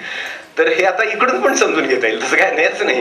पण एकंदरीत असं आहे की हे अशा तऱ्हेनं, म्हणजे आपल्याला तर काही वेळेला काय होतं बघा, की अलीकडे ते कॉम्प्युटर असतं त्याच्यामध्ये मेमरी स्पेस असते, तर ती ज्ञान अडकवत जातं. तर आपल्या शेवटी असं होतं काही वेळेला आपल्या छोट्याकडे डायऱ्या वगैरे असतील किंवा मेमरीचं जे स्टिक असतील तर ते दाखवत जातं की इट इज 95% झाली, भरली ती. आता मग 99 झालं की तुम्हाला ब्लीप करायला लागतं की आता जरा काहीतरी मोकळं करा ह्याच्यातलं थोडंसं, तर इथे जागा होईल दुसऱ्या कशासाठी तरी, नाहीतर ह्याच्या पुढचं आम्ही स्वीकारू शकणार नाही. हे जे होतं ना तसं चित्ताचं होतं. ज्ञान वाढायला लागलं म्हणजे हे आकरण ज्ञान आहे खरं म्हणजे, पण आकरण ज्ञान वाढायला लागलं की ही स्टिक सांगायला लागते शेवटी की थोडं मोकळं करा. अशा वेळेला एक तासभर वाचलेला आहे फक्त, काही वाचलेला नाही, आणि तो व्यवस्थित मनापासून अगदी अंतरंगपूर्वक वाचलेला आहे आणि समजा उतरवलेला आहे तर पुरतो. बाकीची स्टिक मोकळी पुरत, त्रास नाही. मेमरी स्टिक आहे की नाही, किंवा काय मेमरीची पद्धत आहे, जीबी आहे, अमकाय तमकाय काय असेल ते सगळं मोकळं आहे, त्यामुळे एकदम हलका आहे. काय आहे समर्थ काय म्हणतात ते त्याप्रमाणे करतोय, किंवा काय ज्ञानेश्वर महाराज म्हणतात त्याप्रमाणे करतो, एक माझ्या सत्पुरुषाने गुरुने काय म्हणते करतो, असं झाल्यामुळे ते मोकळं राहतं. तेव्हा अज्ञानाचे पण असे पण उपयोग आहेत, ज्ञानाचेही काही उपयोग आहेत. दोन्ही गोष्टी आपापल्या परीनं. आता आपण मध्ये म्हटलं देहाचं, देहविद्या, मनोविद्या, आत्मविद्या असं आपण म्हटलं की नाही, तर त्यातली देहविद्या आपण लक्षात घेतली, मनोविद्या लक्षात घेतली. देह पोषणासाठी काय करायचं ह्याचं एक ज्ञान आहे. अन्न साधं जरी खायचं झालं तरी कोणतं अन्न मला उपयुक्त आहे याचं ज्ञान नको का मला? जर समजा मला हे ज्ञान नसेल, चुकून जनावरांच्या खाण्यात काही वेळेला काहीतरी येतो त्यांचं ते बिघडतं मला, आपण पाहिलं असेल की असं होतं की काही वेळेला त्यांच्या लक्षात येत नाही, चुकीचं काहीतरी का ठीक आहे जनावर सोडून देऊ आपण, पण मनुष्य असं कितीतरी गोष्टी चुकीच्या ते नंतर लक्षात येतं. डॉक्टर सांगतात मग काय खाण्यात आलं होतं असं विचारतात, मग तो आदल्या दिवशीची आठवण करतो काय काय खाण्यात आलं होतं ते. तोपर्यंत त्याला जाणीव नाही त्याची, फक्त झालंय डायरिया एवढं लक्षात आलेलं आहे, बिघडलं काहीतरी एवढं खरं. मग आता ते त्यांचं सोडून देऊ आपण, आपल्यापुरतं तरी आपल्याला हे खरं असल्याचा अनुभव येतो की नाही. तर त्या दृष्टीनं ज्ञान उपयोगी आहे, पण ते देहाचे व्यापार समजून घ्यायला, देहाच्यासाठी काय उपयुक्त आहे, काय अनुपयुक्त आहे, काय आवश्यक आहे, काय अनावश्यक आहे, कसे चालत आहेत, कसे अधिक चांगले चालू शकतील, कसे उपयोगी पडणारे ठरू शकतील, कसे उपद्रव त्यातले नष्ट करता येतील, काय असेल ते अगदी रोगविज्ञानासह सर्व गोष्टी विरुद्ध रोग. तर ते ज्ञानच आहे ना, ते शेवटी मला उत्तम, म्हणजे जसं एखादं वाहन आहे बाहेर, मी आपल्याला काल सुद्धा वाहनाचं म्हटलं होतं की बाहेर वाहन आहे दारात, आपल्याला गावाला जायचंय, आपलं वाहन आहे, तर आपण अगदी ते सगळं त्याचं पुसून बिसून सगळे करून, आधी जर गावात जायचं असलं आदल्या दिवशी मनुष्य काय करतो माणसं, ह्याला जाऊन येतोय सर्व्हिस स्टेशनला, पहिल्यांदा गाडी बिडी धुवून घेतो व्यवस्थित, टायर प्रेशर चेक करेल, सगळं व्यवस्थित त्याचं जे जे काय आवश्यक आहे ते ब्रेक्स चेक करेल, सगळं करेल, कारण त्याला उद्या गावाला जायचं आहे. तसं आपल्याला उद्या गावाला जायचं आहे कधीच्या तरी उद्या आपल्याला गावाला जायचंय. तर हे असं आहे, हे लौकिक असल्यामुळे ह्याच्यात उद्या मला गावाला जायचं हे आज ठरवता येतो, ती सोय नाही. उद्या जायचंय म्हणजे उद्या जायचंय का परत ते कोणाला माहिती. त्यामुळे अडचणच आहे की कधी गावात जायचं ते कोण आठवू. म्हणजे आता अशा माणसाला गाडी कशी ठेवावी लागेल आपलं क्लिअर झालं काय म्हणायचं ते. अशा ठिकाणी जे आहे ना ते त्याला कायमच टायर प्रेशर चेक केली असली पाहिजे, बरोबर, कायम ब्रेक्स चेक केलेला असते केव्हाही स्टार्टर मारण्याच्या वेळेस ते तयार आहे. आता हे झालं त्या मोठ्या गावाबद्दल. आता आपलं जे आत्मज्ञानाचं गाव आहे त्याला काही देह सोडावा लागत नाही, त्या देहाच्या गावाबद्दल सांगितलंय. पण हे जे गाव आहे हे वाटेत आहे, या जन्मी मुक्त व्हायचं. आपली त्यांचं म्हणणं आहे संतांचं, देव भेटे याची देही. मला अगदी पूर्ण विश्वास आहे त्यांच्यावर, देव भेटे याची देही. मला पुढचं काय माहिती, करणार प्रयत्न तर याच असं असं ज्याचं आहे त्याला तर ही जी गाडी आहे ती त्याला रोज तयार आणि रोज पळवावी लागेल. नुसतं तयार नव्हे, ती तयारीत ठेवली गाडी आहे, ती कधी जायला तयार आहे. पण इकडे जी गाडी आहे ती रोज त्याला प्रवासाला उपयोगी पडते. ही गाडी रोज त्या प्रवासाला उपयोगी पडणारी गाडी आहे. समजा आपल्याला काय एक पारायणाचा मार्ग आहे, आयुष्यभर पारायण, ठीक मान्य, पण पारायण करण्यासाठी मला देहयंत्र कसं लागेल, कशी अवस्था लागेल, कशा अवस्थेत जास्त पारायण होतं, कशा अवस्थेत जास्त जप होतो, काय जे आपलं ज्ञान त्याच्याविषयी असेल ते, त्या ज्ञानाची गरज आहे की नाही मला. देह व्यापार कळायला, ते माझ्या कामाला उपयुक्त व्हायला मला त्या व्यापाराचं ज्ञान लागतं की नाही. म्हणजे ज्ञानाची गरज मला आहे.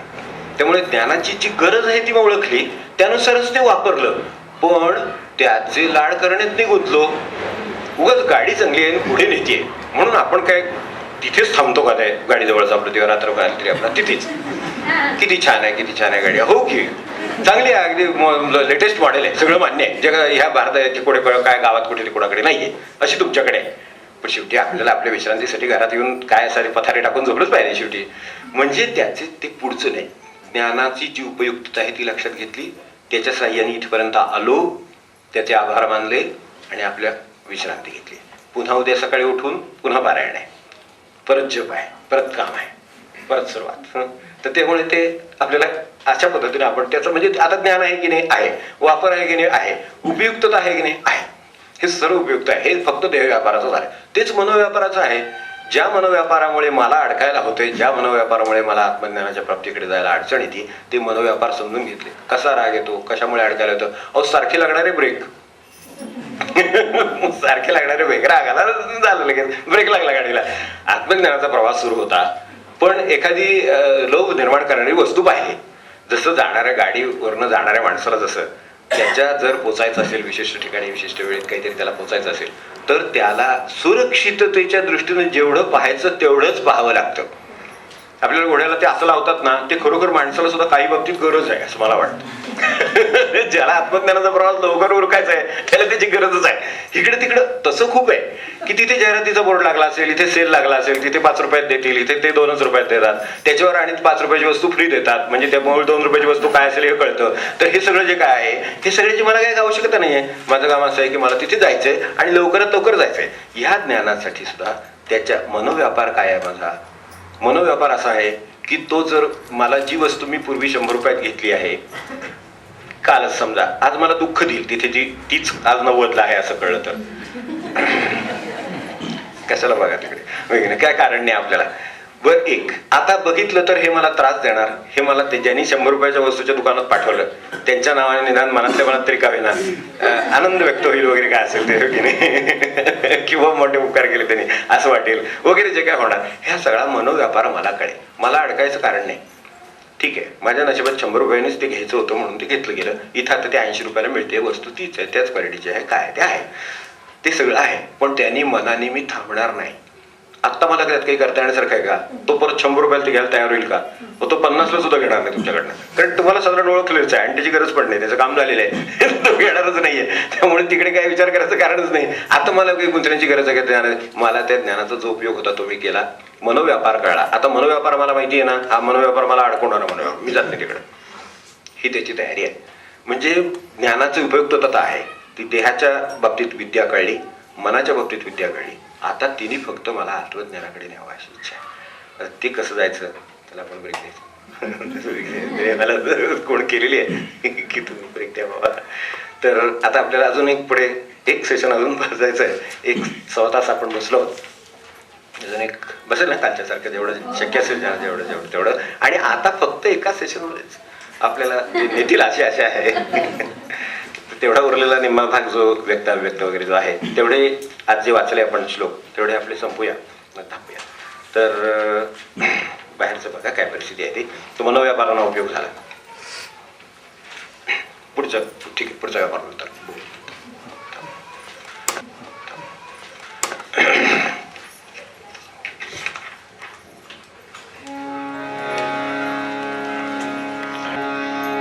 अज्ञान ज्ञान दोन्ही सह आत्मज्ञानास जाणतो, अज्ञाने नाश टाळूनी ज्ञानाने मुक्त होत तो.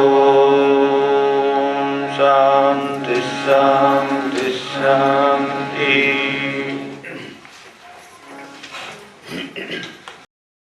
हरि ओम. अज्ञाना पलीकडे प्राप्य ज्ञाना पलीकडे तसे, अनुभवी पुरुषांकडूनी ऐकिले ते असे असे. अज्ञान ज्ञान दोन्ही सह आत्मज्ञानास जाणतो, अज्ञाने नाश टाळूनी ज्ञानाने मुक्त होत तो. शांती शांती शांती.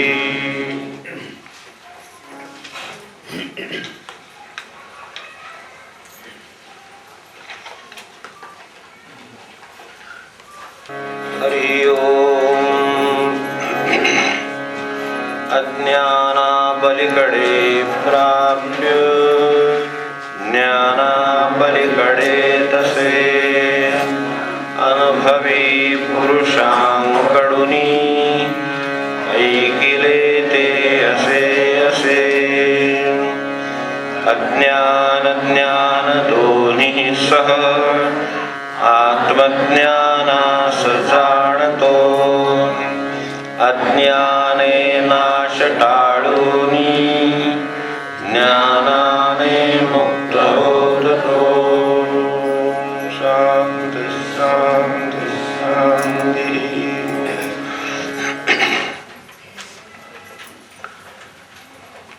त्यामुळे अडचण म्हटलं तर अज्ञानाची आणि ज्ञानाची दोन्हीची आहे.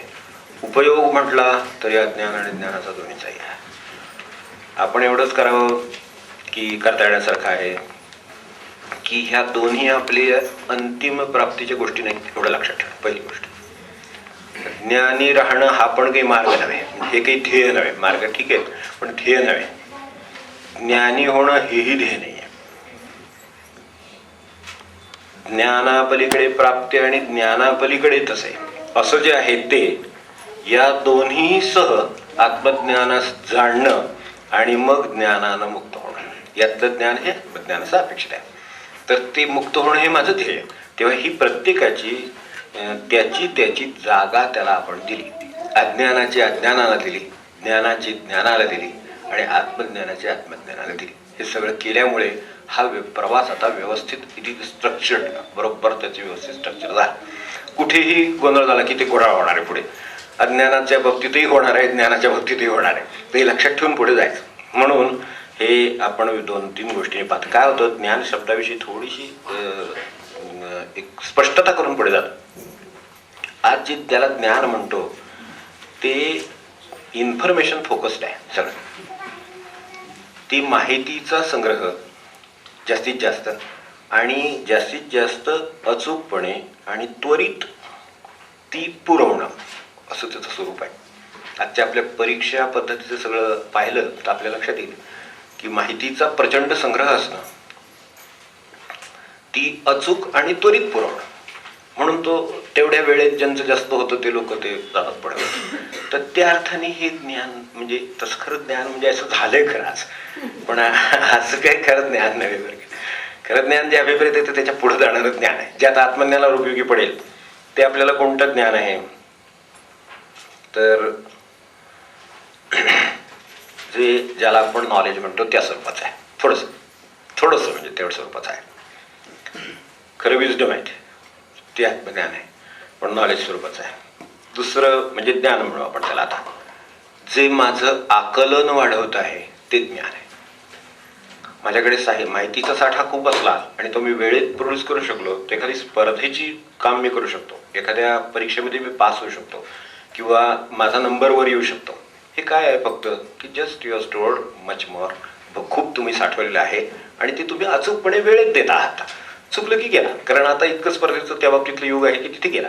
तर तसं ते आहे, ती या स्वरूपाचं आहे. यांनी माणसाला जी मूळ आत्मज्ञान प्राप्ती म्हणजे तिचं स्वरूप आनंद, समाधान, शांती हे जे काय आहे त्याच्यातलं काही त्याला मिळण्याची शक्यता यामुळे नाही, ती आकलनामुळे येते. माणसं ज्ञान म्हणून अनेक गोष्टी गोळा करतात. माहिती म्हणजे उदाहरण म्हणून सांगतो. एकाने मला सांगितलं होतं की ते आपल्याला टी व्हीची फारशी सवय नाही, पण मला ते कुठलं आपलं ते काय सांगू मला ते विषय माहीत नाही, पण काय जिओ चॅनेल का असे काहीतरी आहेत वेगवेगळे, काय वेगवेगळ्या प्रकारचे अशी काहीतरी चॅनेल आहेत वाटतं. तर ते म्हणले ते मी काल भूमध्य समुद्राच्या तळाशी असलेल्या माशांच्या जाती आणि त्यांची जीवन पद्धती ही मला काल पाहायला मिळाली. ते कसे ओरडतात, काय त्यांचे आवाज ध्वनी कसे येतात, त्यांचे रिप्रोडक्शन सिस्टीम कशी आहे, ते आवाज कसे करतात, काय करतात. त्यांच्या घरामध्ये त्यांची पत्नी बरं नसते, ती कणते ते त्यांना ऐकू येत नाही. मला काय म्हणते का सगळ्याला काय उपयोग आहे, ही माझ्याकडे मस्त दिग्बर आहे, पण जिथे कणते कोणतरी ते मला ऐकू येत नाही. तो पक्षी किंवा तो ह्याचा आवाज काय करतो ते मला ह्याला आपण ज्ञान समजतो. ज्ञान वगैरे तसलं काही नाही. यात आकलन आहे का मला माझ्या परिस्थितीचं, की तो कठ्ठारा माणूस हा माझ्या दृष्टीनं महत्वाचा आहे. तिथं काही मला करता येत असेल तर त्याची गरज जास्त आहे आणि ते अधिक मानवतेला आणि आत्मज्ञानाला जवळच आहे. ज्ञानाचंच पुढचं एक्सटेन्शन आहे. ते अधिक शुद्ध झालं की आत्मज्ञानाकडे जाईल. तर हे मला फक्त संग्रह वाढवते. कदाचित असा मनुष्य खूप गोष्टी सांगू शकेल या जगातल्या, ज्यांनी हे सगळं पाहिलेलं आहे. ते जगाच्या ज्ञानाची जी काही चॅनल असतात तिचं पाहिली तो मनुष्य खूप सांगू शकेल, पण जवळच्याचं दुःख समजून घेऊ शकेल असं नाही. त्याच्या एखाद्या यशामध्ये तो आनंदित होईल असं नाही. हे जे सगळे गुण वेगळेच आहेत. म्हणजे ते हेही ज्ञान स्वरूपाचेच आहेत, पण त्याच्यात आकलन आहे. म्हणून त्या ज्ञानामध्ये परसेप्शन किंवा आकलन आहे ते आपलं अधिक चांगलं आहे. आणि आपल्याला समजूत वाढणं अंडरस्टँडिंग ते वाढतंच. It doesn't come of age. आपल्याला कृष्णमूर्ती म्हणायच्या मागे मी आपल्याला बोललोय की मनुष्याचं वय वाढलं म्हणजे त्याची समजूत वाढते असं नाही. वयाने वर्ष वाढतात, वयाने लौकिक अनुभव वाढतो. चांगला यशस्वी असेल तर बँक बॅलन्स सुद्धा वाढेल. बाकी प्रपंच वाढतोच. 4 माणसं आहेत, 8, 10, 15, 20 मोठं माणसाचं कुटुंब आहे, हे सगळं होईल. पण त्याचं अंडरस्टँडिंग, त्याची समजूत वाढेल असं नाही. तर ती जी आहे तिच्या सगळ्याच्या वाढी म्हणजे ज्ञान असं आपल्याला म्हणायचं आहे. ते ज्ञान पुढे जाईल, ते पुढे नेईल आपल्याला, जे आपल्याला जिथे जायचंय तिथे. तेव्हा या दोन्हीच्याही पलीकडे ते आहे. आज आता ज्ञानाची कल्पना स्पष्ट केली, त्या कल्पनेच्याही पुढे असलेलं ज्ञान असं आपल्याला अपेक्षित आहे. तर हे एक. नंतर आज आपल्याला म्हणजे अज्ञानाही पलीकडे ते आहे. काही गोष्टी मला अनेकाचं कसं असतं, आता मी मगाशी जसं उदाहरण दिलं की ते खूप ज्ञान असलं म्हणजे अडचणीचं होतं, तसं अज्ञान असलं तर काही काही वेळेला खरोखर ते बरं वाटतं. हलकं असतो मनुष्य, त्यातली विषयातली माहिती नाही, तुम्ही सांगा म्हणतो सरळ, आणि तो ब्लँक असतो, त्यामुळे त्याचं काम सोपं असतं, हलकं असतं, ते हार्ड डिस्क त्याची मोकळी असते, तर त्यामुळे ते बरं असतं त्याच्या दृष्टीने. ही बाजू पण चांगली आहे.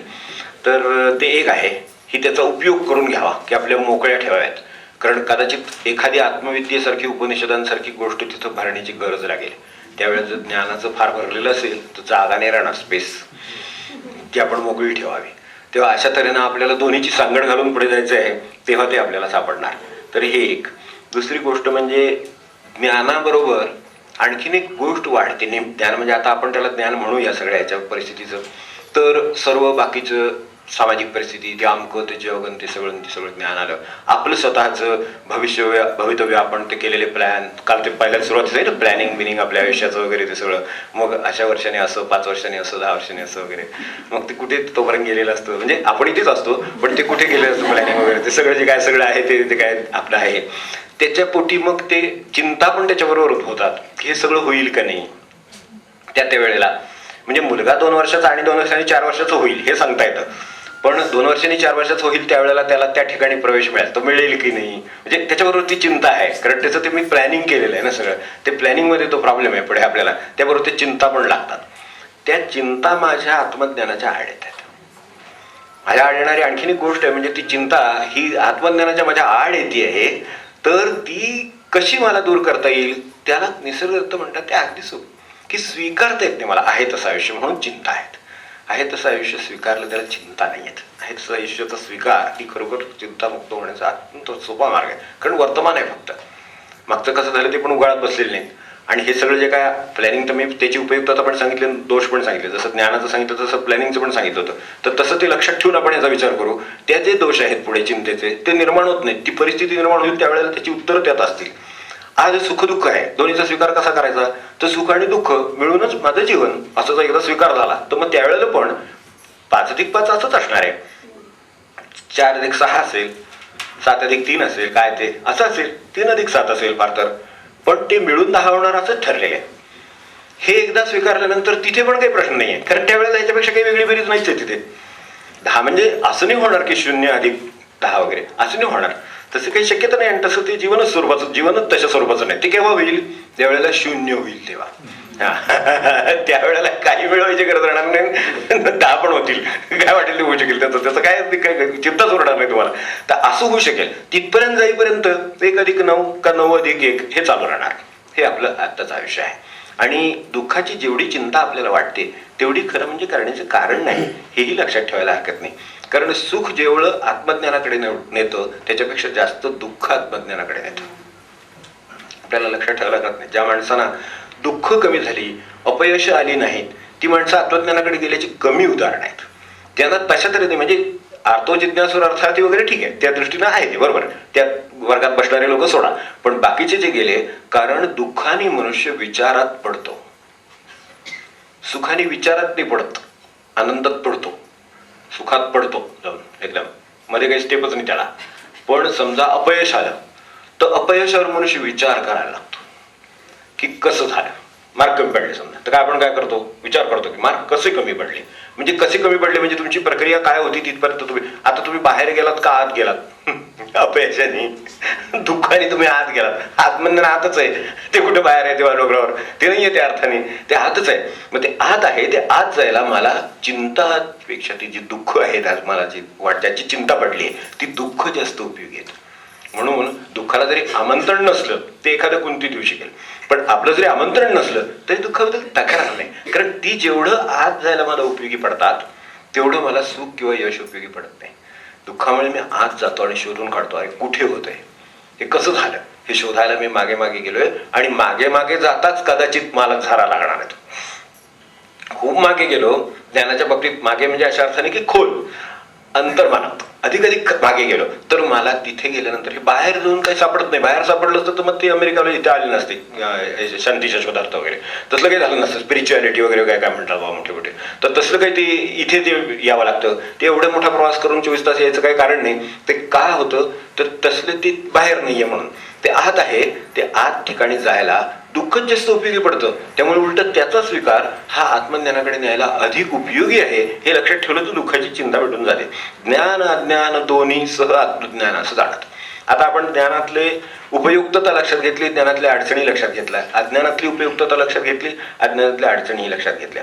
दुसरी गोष्ट थोडीशी अज्ञानाची उपयुक्तता काय आहे? अज्ञान इथं म्हटलं, अज्ञाने नाश टाळणे. अज्ञान नाश कसं? अविद्यया मृत्यूम तीर्थवा, हे कसं काय जमणार? अज्ञानाने मृत्यू म्हणजे ह्यातला नाश कसा टाळणार? मृत्यूम तीर्थवा, तो नाश कसा टाळायचा आपला? तर अज्ञान असल्यामुळं नम्रता येते, अहंकाराने नाश होतो. तेव्हा अज्ञानाने नम्रतेमुळे तर तो लव्हाळे वाचतात ना, महापुरे झाडं जातात, लवाळं वाचतं, तर ते आहे. तसं नम्रता येते, त्यामुळे नम्रतेमुळे वाचतो. अनेक प्रकारे वाचतो अज्ञानाने.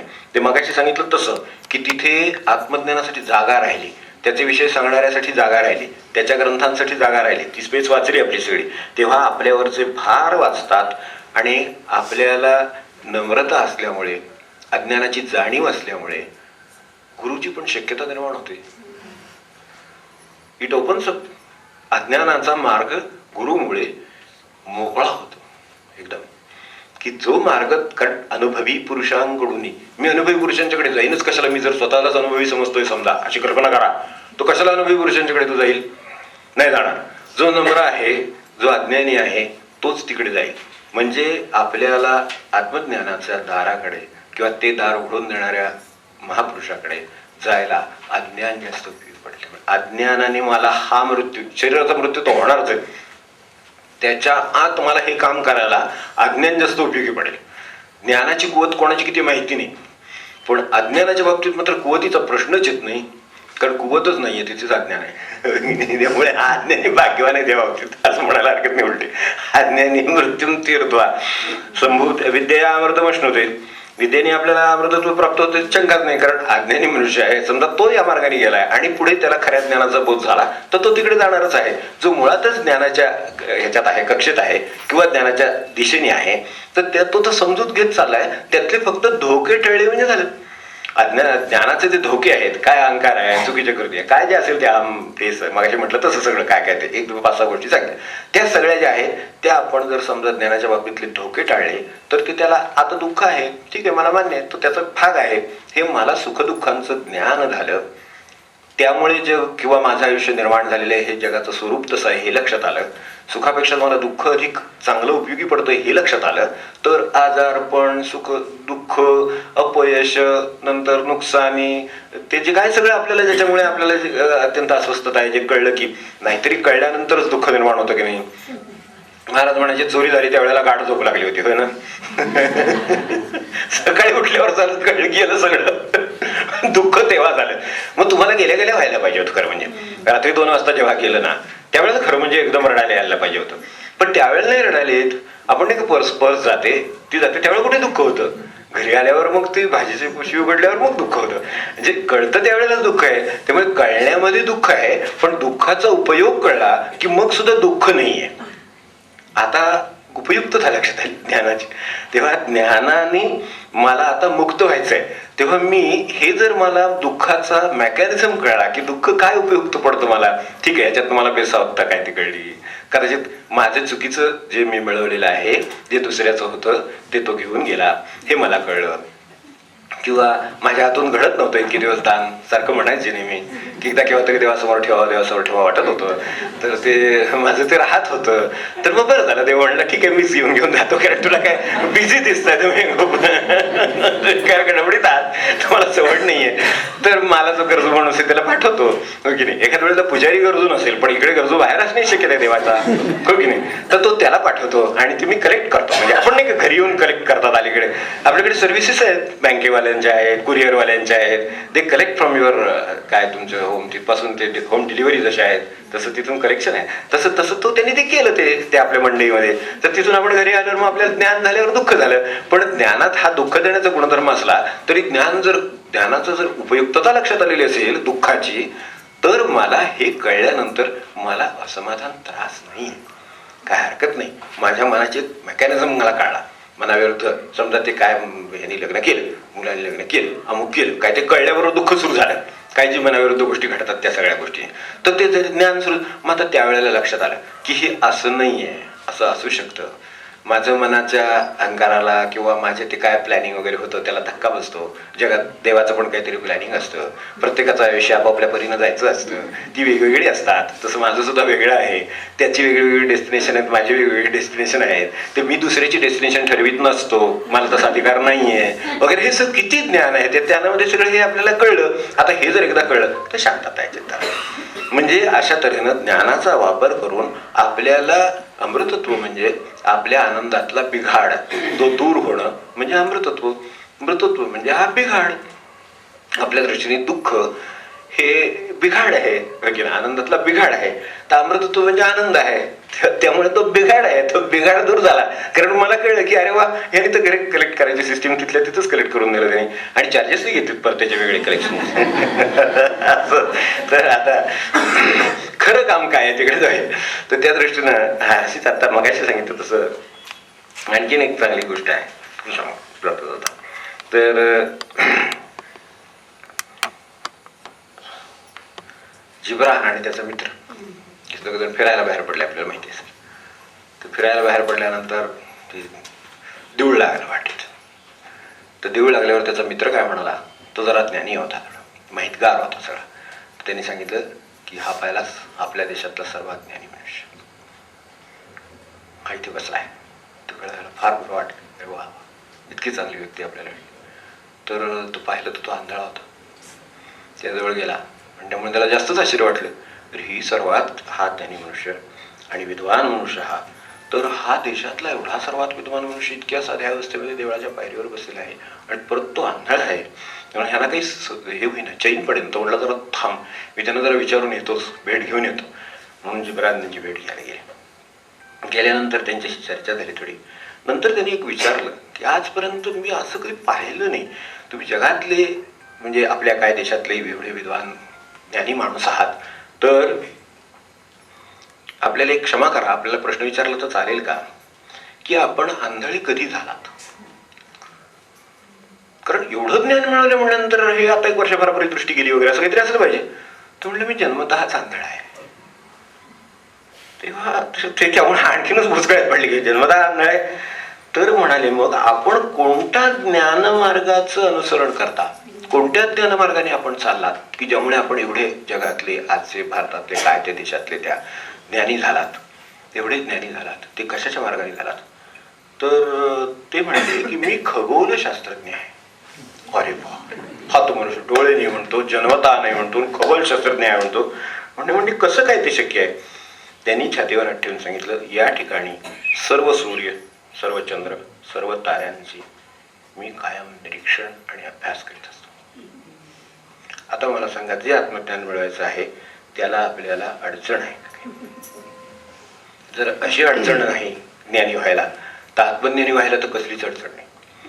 कारण त्याला खरोखर काहीच लागत नाही, हे लागतं एवढं मात्र आहे.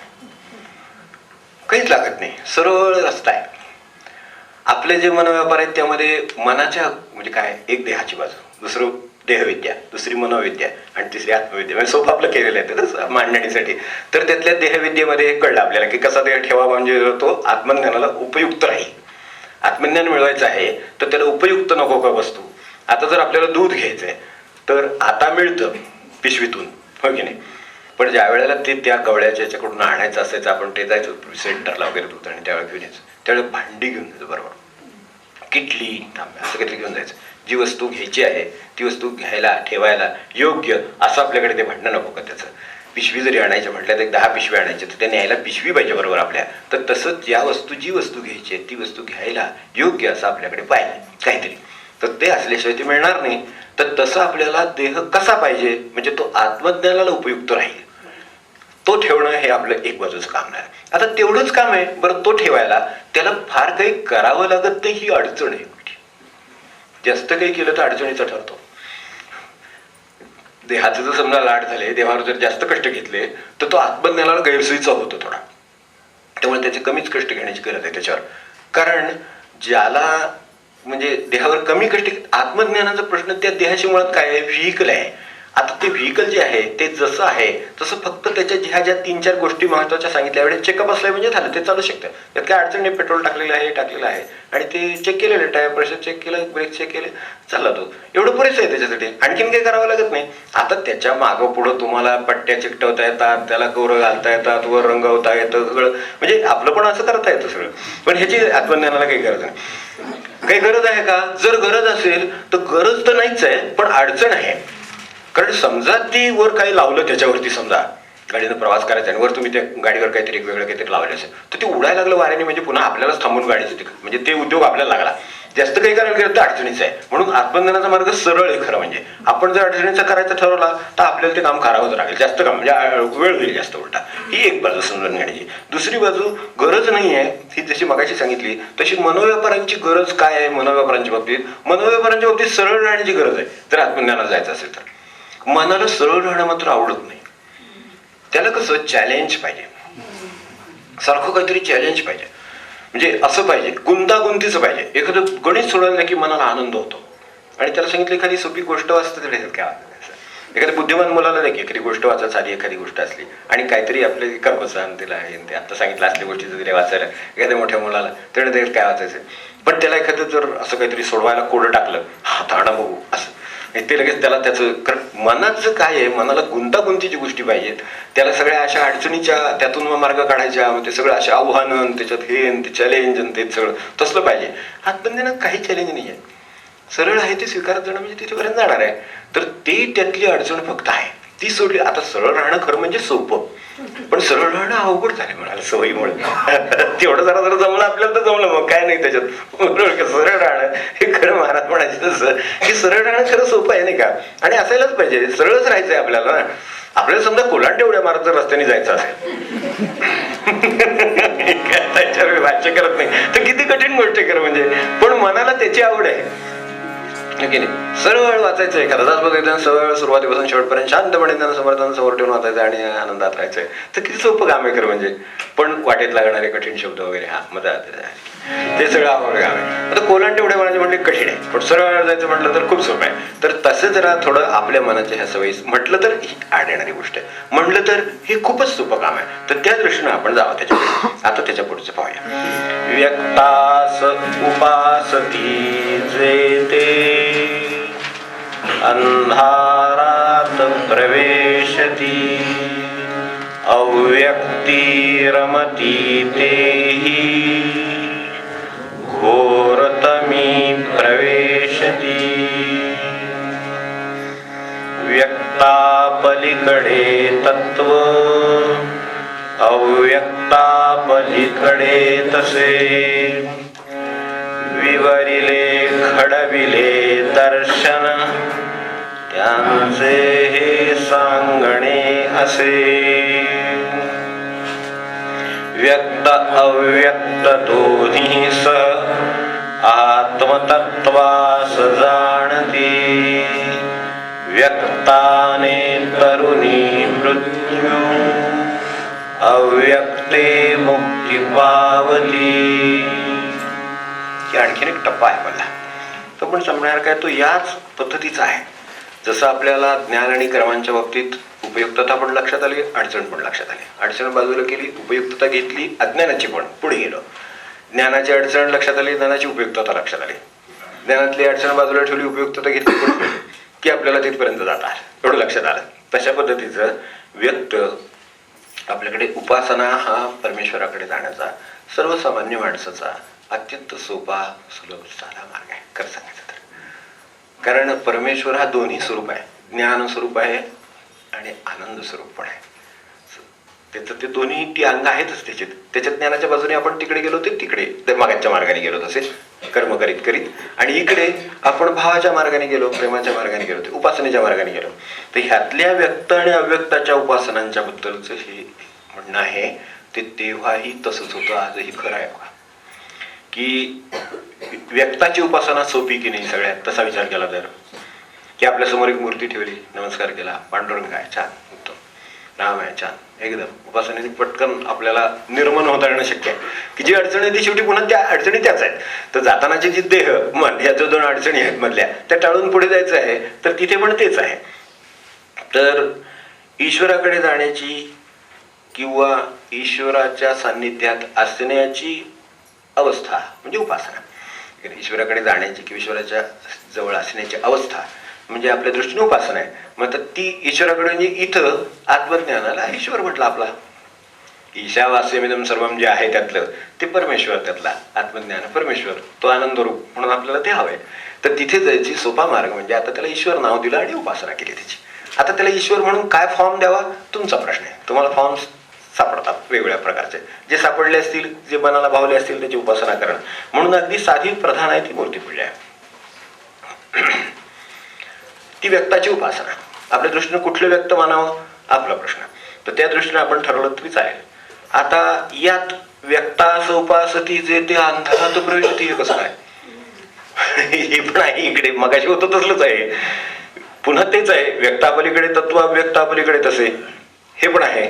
आणि तिसरं अव्यक्त व्यक्त दोन्हीसह आत्मतत्व असं जाण्याची म्हणजे बरोबर तेच परत असंच आहे की प्रत्येकाची उपयुक्तता आहे, प्रत्येकाचा काही त्रास आहे, तर ते दोन्ही टाळून पुढे जायचं आहे. आता व्यक्त अव्यक्त हे आज चटकन होईल का म्हणलं तर त्याचा आपल्याला परिचय आहे.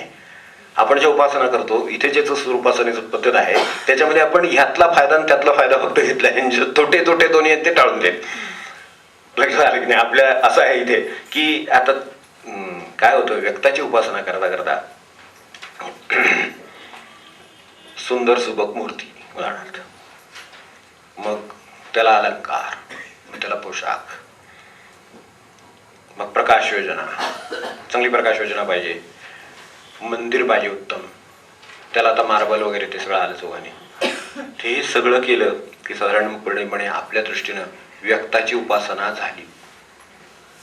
पुजाऱ्यांचं जसं असतं ना, ते देवाची ती पूजा ठरवलेली आहे, काही एक फॉर्मॅट केलेला की हे करा, ते काय धुवा पुसा काय सगळं झालं. ते झालं की ते सगळं करतात आणि ते त्याला कुलूप घालतात आणि निघून जातात तिथून. व्यक्तास उपासतीचे ते अंधारात प्रवेश होते, ते निवांत जाऊन झोपतात, कारण ते पहाटे ते म्हणतात आम्ही लवकर उठतो. त्यामुळे आता त्यांचा काही देवाशी संबंध राहिलेला नाही. जो संबंध होता तो त्यांनी पुरा केला. तो संबंध कोणता होता तर धुणे पुसणे, काय पोशाख घालणे, अलंकार असतील तर ते घालणे, ते चोरीला आदल्या दिवशी गेले नसतील तर, कारण ते पण अलीकडे आपल्याला माहित आहे, सकाळी ते हजर असतील तर त्याप्रमाणे ते घालणे, ते सगळं झालं काम की त्यांचं काम पुरं झालं. अशा तऱ्हेनं ते पुरं झालं की ते अंधारीचे प्रवेश होतील, कारण त्यांचं बाकीचं काही संबंध राहिलं नाही. उपासनेचं मूळ काम काय? व्यक्ताची उपासना जरी असली, समजा मूर्तीची उपासना असली तरी हे सगळं झालं आणि पुजारी समोर जपाला बसले. असं एक चित्र मला वाटतं फार कमी ठिकाणी कुठे आढळतं, मला माहित नाही कुठे आढळतं, पण वास्तविकता ते पुजारी त्यांचे मूळ काम झालं. आता ते त्यांच्याकडे सोपवलं होतं म्हणून उद्या कदाचित दुसरा करेल, हे काम तर करणं आवश्यक आहे. व्यक्त आपण एकदा उपासनेला घेतलेलं आहे म्हटल्यानंतर त्याचं ते करणं हे काम आहे. ते करायचे तुम्ही कराल, हे करतील, हे करतील, ते करतील, कोण करतील ते करतील, कारण ते त्याचे जशी माझे मी नाही का काल सांगितलं, आपला देह धुवून पुसून स्वच्छ करून आणून ठेवणं रोजचं काम आहे आपलं. तर तसंच आपल्याला हे व्यक्त आपण उभं केलेलं आहे म्हटल्यानंतर धुवून पुसून स्वच्छ करून ड्रेस घालून सगळं करून त्याचे अलंकार घालून सगळं छान सावळे रूप सुंदर काय असेल ते, हो की नाही, तर ते जे केलं ते सगळं केल्याबरोबर आपलं काम झालं. आता हे काम झालं पण हे मूळच काम झालं, फक्त हे व्यक्त फक्त उभं राहिलं फक्त. आता राहिली उपासना, ती त्याला कुलूप घालून ते जाणार. म्हणजे आता मला जायचं म्हणजे आता हे सगळं झाल्यानंतर आता माझं खरं काम उपासनेचं सुरू झालं की आतापर्यंत कुठल्या मूर्तीच्या ते काय जे होतं ती कामं केली, त्याच्यानंतर आता माझी उपासना. आता ती ध्यान आहे का तुमचं नाम आहे, जप आहे का काय आहे, तिथे खरं ती उपासना सुरू झाली, पण ती तिथे संपते. आता याच्या पोटी मग पुढे मनुष्यातला देव हा मूर्तीतला देव झाला, सगुणाचे आपण पाहतो सगळे, हे व्यक्ताचं सगुणाचं पाहतो.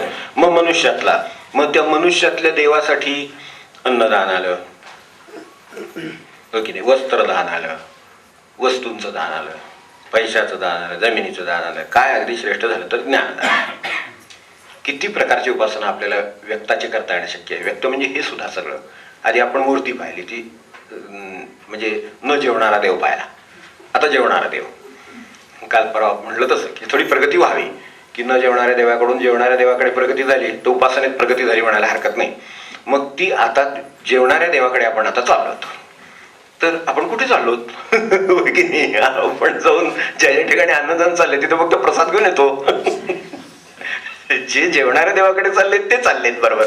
आता जेवणाऱ्या देवाकडे जायला त्यांनी स्वतः नको करून त्याला नको का जेवायला गेल्याला. मग उपासना सगुणाची उपासना आहे ना.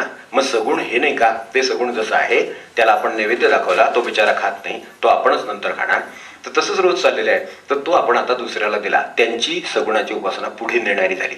नाही झाली तर त्याला नैवेद्य दाखवला आणि मी जेवलो. समजा नैवेद्य न दाखवता जेवला असेल तर फार मोठा फरक पडत नाही, अंधारीच प्रवेश ती, हो की नाही? जे त्या अन्नाचं होणार ते त्याच अन्नाचं होणार. त्यांनी दिलं, त्याच्यातला घास भाकरीतली अर्धी भाकरी त्याला दिली, तेव्हा ती प्रकाशाकडे चालली.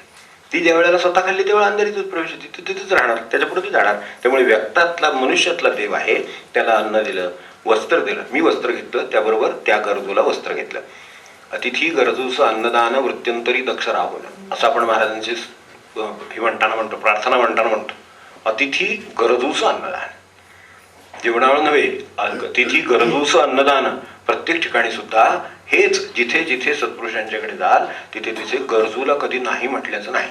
म्हणजे नाही म्हणू नये हे तिथलं नियम.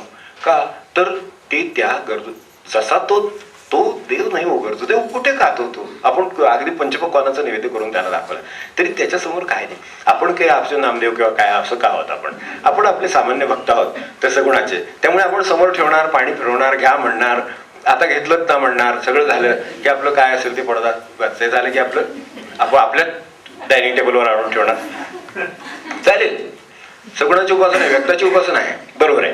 पण हे खरं आता त्याचं आहे, तर आता त्याची जाणीव कशी ठेवणार? ती अन्नापासून सुरुवात झाली. वस्त्रदान, किती दान? वस्तुदान, पैसा दान. मी काय काय वापरतो, मी काय काय गोष्टी स्वतःच्यासाठी करतो, मी त्या अगदी ह्याच्यापासून सुरुवात केली, अन्नापासून सुरुवात केली. तर माझी बेसिक गोष्ट आहे, पाणी माझी बेसिक गोष्ट आहे. म्हणून ते पाणपोया वगैरे त्या काळात घालायची पद्धत जी मोठी होती ती तेवढ्यासाठी होती. ठीक आहे, माझ्या परीने मी ते करत असेल तर ते जे माझं सुरू झालं, जे जे माझ्यासाठी उपचार आहेत ते सगळे त्याच्यासाठी, यथा देहे तथा देवे, ते केले. ते क्रमाने करत चाललो तर हे आहे, हा पुढचा मार्ग आहे. म्हणजे जे दोन आपल्यासमोर आहेत की ह्या व्यक्तापलीकडे ते तत्व आहे. व्यक्त काय आहे तर व्यक्त माझ्या दृष्टीनं आज मूर्ती आहे. तर ठीक आहे, मूर्तीला जे उपचार केले ते जी दुसरी व्यक्त मूर्ती आहे म्हणजे माणूस आहे, कदाचित ती गाय असेल, कदाचित ते म्हैस असेल, रेडा असेल, काय असेल ते असेल, ते पशु असेल, पक्षी असेल, तर त्याला ते तिकडे अन्न गेलं की माझं अन्न मग उपासना झाली. मी आता जे अन्न खातोय ती उपासना झाली, जे दिलं ती पण उपासना झाली. तर अशा तऱ्हेनं उपासनेचा खरा प्रवास म्हणजे सगुणाच्या उपासनेचा प्रवास आहे. वस्तू, पैसा, जमिनी, मी तर म्हणतो वाचादान म्हणजे नामजप आहे आपला. वाचादान हा आपला नामजप, तर तो आपल्याला जास्त जरा त्यात जवळकीचा प्रिय आहे म्हणून वाचेचा नामजप. आता स्मरणाचं दान, स्मरणाचं दान केलं की अनुसंधान, म्हणजे त्यात चांगलं आहे. आता काय त्यातलं अडकवणार आहे आणि काय घेऊन जाणार आहे दोन्ही सांगतो. याच्यातलं पुढे आपल्याला आहे व्यक्त अव्यक्त दोन्ही सह, व्यक्ताने तरुणी मृत्यू, हे आपल्याला करायचं आहे. त्यातलं व्यक्त फक्त 3 श्लोकातलं वाचव, तर त्याच्यातलं हे व्यक्त आहे. तर त्याच्यातल्या त्याला, त्या गरजूला, अतिथीला, अचानक आलेल्या माणसाला, त्याला मी दिलं, पण कसं दिलं? जसं देवाला देताना भावना होती तसं दिलं. तर मग व्यक्ताने तरुणी मृत्यू तिकडे पुढे आहे. ते जे आपल्याला आहे व्यक्ताने गाठता येईल, पण व्यक्ताने असं करता येईल, अशी उपासना झाली तर गाठता येईल. ते एक स्मरणाचं दान अनुसंधान आहे. हे प्रत्येक गोष्टीमध्ये अंधारात प्रवेश ती काय आहे? तर हे जे मी देऊळ बंद करून गेलो आणि बाकीच्या कोणी काय करायचं असेल तर करावं, असं ते जे सगळे सर्वत्र आपल्या देवळामध्ये. म्हणून महाराजांचे हे बघा, तात्यासाहेबांचं बघा, नवीन मंदिर म्हटलं की शक्यतो नको म्हटलेले. आपण जर चरित्र बारकाईने वाचत असाल तर आपण पाहिलं असेल, देऊळ बांधायचं म्हटलं की शक्यतो नको म्हणायचे, कारण आहे त्यांची पंचही तयारी. कित्येक आपण कुठल्याही खेड्यामध्ये, कुठल्याही गावाचं की ठराविक एक म्हणजे काय म्हणतो आपण त्यांना, चांगले दिवस आलेले अशी मंदिर सोडा, पण बाकीचे ज्यांना चांगले दिवस आहेत असे जे आहेत ते गावोगावी आहेत, गल्लोगल्ली आहेत. अक्षरशः ती पडलेली असतात, त्याच्यामध्ये आत ती पाकोळ्या हिंडत असतात, त्या देवची पूजा होत नसती.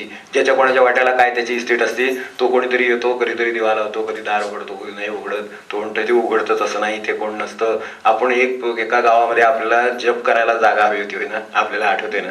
तर मी म्हटलं देवळाची एखादी जागा बघा. ते देवळातले त्यांनी सांगितलं बाबा हे तर बंद असतं, इथे आम्ही काही उघडत नाही वगैरे. म्हणजे आता काय उपासने व्यक्ताच्या हे मग अंधारीचं प्रवेश येते. अहो देवच स्वतः अंधारात असतात बसलेले बिचारे. आपली उपासना कुठे जाणार व्यक्ताची? ही सगळ्या अडचणी येत आहे.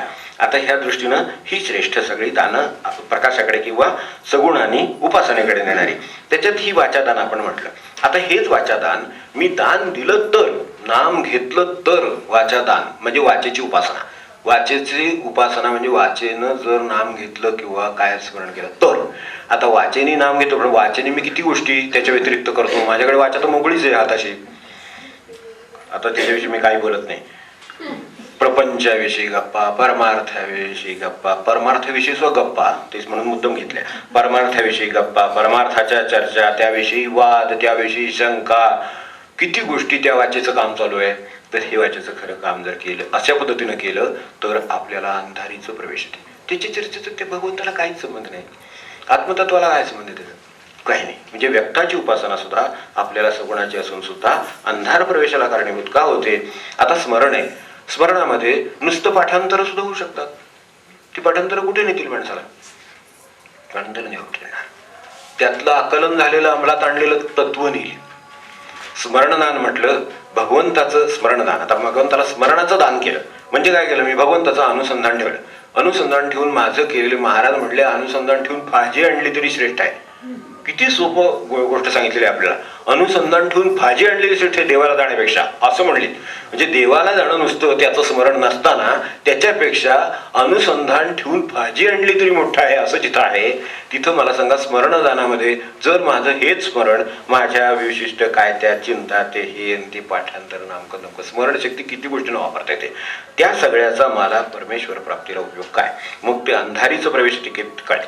अव्यक्ती रमती, तर त्याच्या पुढचेच लोक आहेत बाबा. ह्याचा आपला बोलण्याचा अधिकार नाही. हे निर्गुणाचे उपासक असं आपण म्हणतो ना.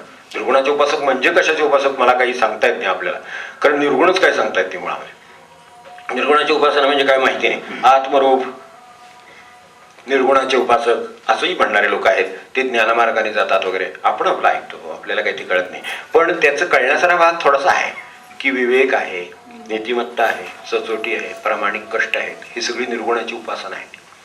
तिच्यात कुठेही देवाचा लौकिक व्यक्त सगुण असा संबंध नाही. निर्गुण आहे एकदम. असं असेल तर. पण ह्याच्याबरोबर हे सगळं मी करतो म्हणजे गेलं अंधारीचं प्रवेश. हे सगळं मी करतो ना. मी सचोटीने वागलो, मी नीतिमत्तेने, मी सचोटी, मी माझे प्रामाणिक कष्ट, अमकं तमकं सगळं काय असेल ते. तर ह्या मार्गाने निर्गुणाने अव्यक्ती रमती, तेही घोरतमी प्रवेश येते. इथे त्याच्यापेक्षा घोरतमात आहेत. कारण इथे कसं आहे की इथे निदान सगुण समोर उभा आहे. मनुष्य रूपाने जे सगुण आहे ते तर प्रतिक्रिया देणारं सगुण आहे. ते सांगतं चुकतंय काय, बरोबर आहे काय, ते सांगणारं सगुण आहे. मनुष्य रूपाने आहे ते. पण ते सगुण बिचार काय नाही हो. ते काय तुम्ही घालाल तो अलंकार घालाल, ते नाही तुम्ही पूजा केली तरी तितकाच प्रसन्न चेहऱ्यावर भाव का आहे नाही, हो की नाही. त्यामुळे तिथे एक वेळ इथे कसं आहे, निर्गुणाचं तुम्ही विवेक वगैरे काय जे सांगितलं सगळे, प्रामाणिक कष्ट, सचोटी, तर ह्या सगळ्याची पुन्हा प्रतिक्रिया देणारं इथे आहे ना बाजूला अजून. तर तिथे आहे दुसरा अहंकार आहे. म्हणजे अंधाराच्या बाजूला घोरतमीच्यासाठी अहंकार आहे. तर हे सगळं आहे. आणि यात सगळ्यात माझं कर्तृत्व आहे. मी हे विवेकी राहिलो आजपर्यंत, विवेकाशिवाय पाऊल टाकलं नाही असं म्हणतात लोक. विवेकाने वागलो वगैरे वगैरे सगळं. ते अहंकाराचं कारण. खरं सांगायचं तर मी विवेकी वागायला सुद्धा त्या भगवंताच्या कृपेची जरूर आहे. हे लक्षात येणं हे निर्गुणाचं पथ्य आहे. ते पथ्य म्हटलं गेलं तर तो त्याच्यात घोरतमी प्रवेश, घोर अंधाराच आहे. की मी अगदी सचोटीनं राहायचं ठरवलं तरी, आज मला सांग, नुसतं सचोटीनं राहायचं ठरवलं तर नुसतं राहता येणं शक्य आहे का परिस्थितीत? परमेश्वराची कृपा असेल तरच खरोखर तुम्ही सचोटीनं राहू शकता. मी अगदी साधं पाहतो आपल्या मुलांना, ह्या सगळ्या आपण आपली अनेकांची मुलं याच्यात आहेत, त्यांना बिचाऱ्यांना कॉपी करायची नाहीये. त्यांना शिकवण आहे की काही कॉपी करू नका. पण ती बिचारी इकडून तिकडे फेकलेल्या कागदात सुद्धा अडकतात. हा अनुभव येतो. ज्यांना ते करायचं नाहीये, ज्यांना सरळ मार्गाने जायचं आहे, अगदी निर्गुणाचे उपासक आहेत थोडक्यात माझ्या दृष्टीनं ती मुलं, म्हणजे की जो माझा अभ्यास आहे त्यानुसार मला जे मार्ग आहेत ते चालतील, वाटलं तर जास्त कष्ट करीन आणि जास्त चांगले मार्ग मिळवीन, पण ह्या भानगडीत मी पडणार नाही. तर ते सुद्धा त्याला अंमलात आणायला परमेश्वराची कृपा पाहिजे बाबा. नेमका तसला कोणी शेजारी नसावा, कारण हाच विषयावरून तो, आणि तो तर त्याचाच हुशार असतो, त्यामुळे बरोबर याच्यावर येईल करतो जाता जाता. म्हणजे उद्योग लागला त्याला. हे झालेल्या घटना आहेत म्हणून सांगतो की त्याच्यासाठी सुद्धा कृपा आहे. करता सुद्धा सचोटीचा, विवेकाचा अंतिम करता सुद्धा भगवंत आहे याची जाणीव. तो भगवंत तुम्ही निर्गुण आहे ना, मानत नाही ना, त्यामुळे स्वरूप नाही त्याचं कुठलं. मी म्हणतो मला राम सांभाळतो, आपण म्हणा पांडुरंग सांभाळतो, मला माझे सांभाळतात सगळे, मला हे सगुणामध्ये. पण अव्यक्तामध्ये कोण सांभाळतो? भगवंत सांभाळतो, आत्मतत्व सांभाळतो. चालेल, काय हरकत नाही. तर ह्याच्यातलं ते आहे. ते जर आपल्याला नसेल, म्हणजे ह्यातल्या खऱ्या कर्त्याची जाणीव जर नाही राहिली, तर घोरतमी प्रवेशती, अव्यक्ताची उपासना म्हणतो आपण, पण ही अशा तऱ्हेनं जाणारी आणि शेवटी घोरतमात जाणारी आहे. आपल्या दृष्टीनं हा एवढं पुरेसं आहे. महाराज म्हणायचे ते अगदी साधं. आपल्याला त्या मुलीच्या लग्नाचं महाराजांनी जे सांगितलं, मुलीचं लग्न करून टाकलं त्यातलं, की म्हणाले एवढा मोठा वेदांत आहे, त्या सगळ्याचा अर्थ एवढाच की भगवंत करता आहे. हाच त्याचा सारांश आपल्याला आहे ना. कर्तृत्वाचा विचार बाजूने केला तर ते सांगायला घरातली एक मुलगी उपयोगी पडते म्हणाले. आता काही जास्त सांगत नाही, एक मुलगी उपयोगी पडते तेवढं सांगायला, पण बाप किंवा काही शिकेल असं सांगता येत. हा किती सोपा बरोबर भगवंत कर्तृत्वाचं जे निर्गुणातलं काम आहे ते सगुणात सोपं करून देणारा एक भगवंत दिलेला आहे. पण ते जर त्याला नाही कळलं तर झाल्यावर म्हणतो मात्र असं केलं, मग ते माझं असंच होतं, ते प्लॅनिंगच होतं, ह्या होतं त्या होतं, ते काय असेल ते असेल त्याचं. जवळ व्यक्तापलीकडे तत्व, अव्यक्तापलीकडे तसे. व्यक्तात ते तत्व नाही तर आपल्याला माहिती आहे. व्यक्त हा आकाराला आलेला सगुण आहे, मला माहिती आहे की हे ते, म्हणून ते अनेक वेळेला जे आक्षेप घेतात की ती मूर्ती त्याचं रक्षण करू शकत नाही, ती माझं काय रक्षण करणार, आणि तुम्ही तरी काय करणार आहे स्वतःचं रक्षण, हाही मला जवळ प्रश्नच आहे. तर त्यामुळे त्यांच्यावर मला काही जायचं नाही. पण मुळामध्ये व्यक्तात ते नाही, हे मान्य, ही मूर्ती आहे, त्यामुळे तिथे व्यक्तापलीकडे आहे हे नक्कीच. अव्यक्तापलीकडे सुद्धा ते आहे, कारण हे जे गुण आहेत याला आधार कुठला? परत एक सगुण औषध आहे, एक मुळी आहे, ते मुळी दिली त्यांनी, काय ते माहित नाही मला, त्यांनी गुण आला. पण महाराज म्हणले या औषधात गुण कुणी ठेवला परत, असं आहेच ना. परत मी त्याच्या पुढे जाऊन पुन्हा कुठेतरी निर्गुणाच्याही पलीकडे काहीतरी आहे की त्याच्यात आता काय ते निर्गुण आहे. आता ते जे निर्गुण, ज्यांनी मला एक मुळी उगाळली 4 वेळा आणि काहीतरी काय गोळी आहे ती उगाळली दिली, त्यावेळेला ती घेतली, त्यामुळे मी बरा झालो. आता ती जर तसंच असतं तर जगातले सर्व रोगी त्याच गोळीने 4 वर्षे उगाळून मुक्त व्हायला पाहिजेत. पण तसं होतच असं नाही. म्हणजे काय? म्हणजे ते काहीतरी वेगळं अजून त्याच्यात आहे. अजून असं नाही झालं की हे 100% असं होतं, असं नाही होत. ते बघूया आपण प्रयत्न करून, असं नाही का म्हणत. आपल्याकडे किती झाले मोठे तरी सुद्धा शेवटी असं म्हणतात, जे कॉन्फिडन्स द्यायला म्हणतात तुम्ही काही काळजी करू नका, पण तरी सुद्धा शेवटी पुन्हा म्हणतात आपण प्रयत्न करून बघूया, हे देऊन बघूया, ते देऊन बघूया वगैरे वगैरे. तर त्याच्यात सगळं अगदी बरं झालं अशी गृहीत धरा. तरी सुद्धा पुढे काय, तरी सुद्धा परत हेच की त्या जे काय दिलेलं आहे ते जे काय पार्टिकल आहे, अगदी मुळी असू दे, साधी एखादी असू दे, त्याने मला गुण पडला हे मला मान्य आहे, पण त्यात तो बरं करण्याचा गुण हा जो निर्गुण आहे तो कळत नाही. बरं करण्याचा गुण निर्गुण, पण त्याला आधार कशाचा हे माहिती नाही. तेव्हा त्याच्या पलीकडे आहे ते, त्याचे घडविले दर्शन, त्यांचे हे सांगणे असे. मगाशी बोलले होते त्यावेळेला आपल्याला ज्यांनी पाहिलं आहे, ऐकिले पुरुषांकडून कोणत्या, ते आपण पाहिल्या की अनुभवी पुरुषांकडून त्यांनी. आता म्हणणं असं आहे की ज्यांनी घडविले दर्शन, आत्मदर्शन ज्यांनी घडवलं आहे, गुरुची कसोटी येते की आत्मदर्शन घडविले. जे आत्मदर्शन असणं हा वेगळा भाग आहे, आत्मदर्शन घडवणं हा वेगळा भाग आहे. इथपर्यंत त्यांना पुढेपर्यंत न्यायचं आहे.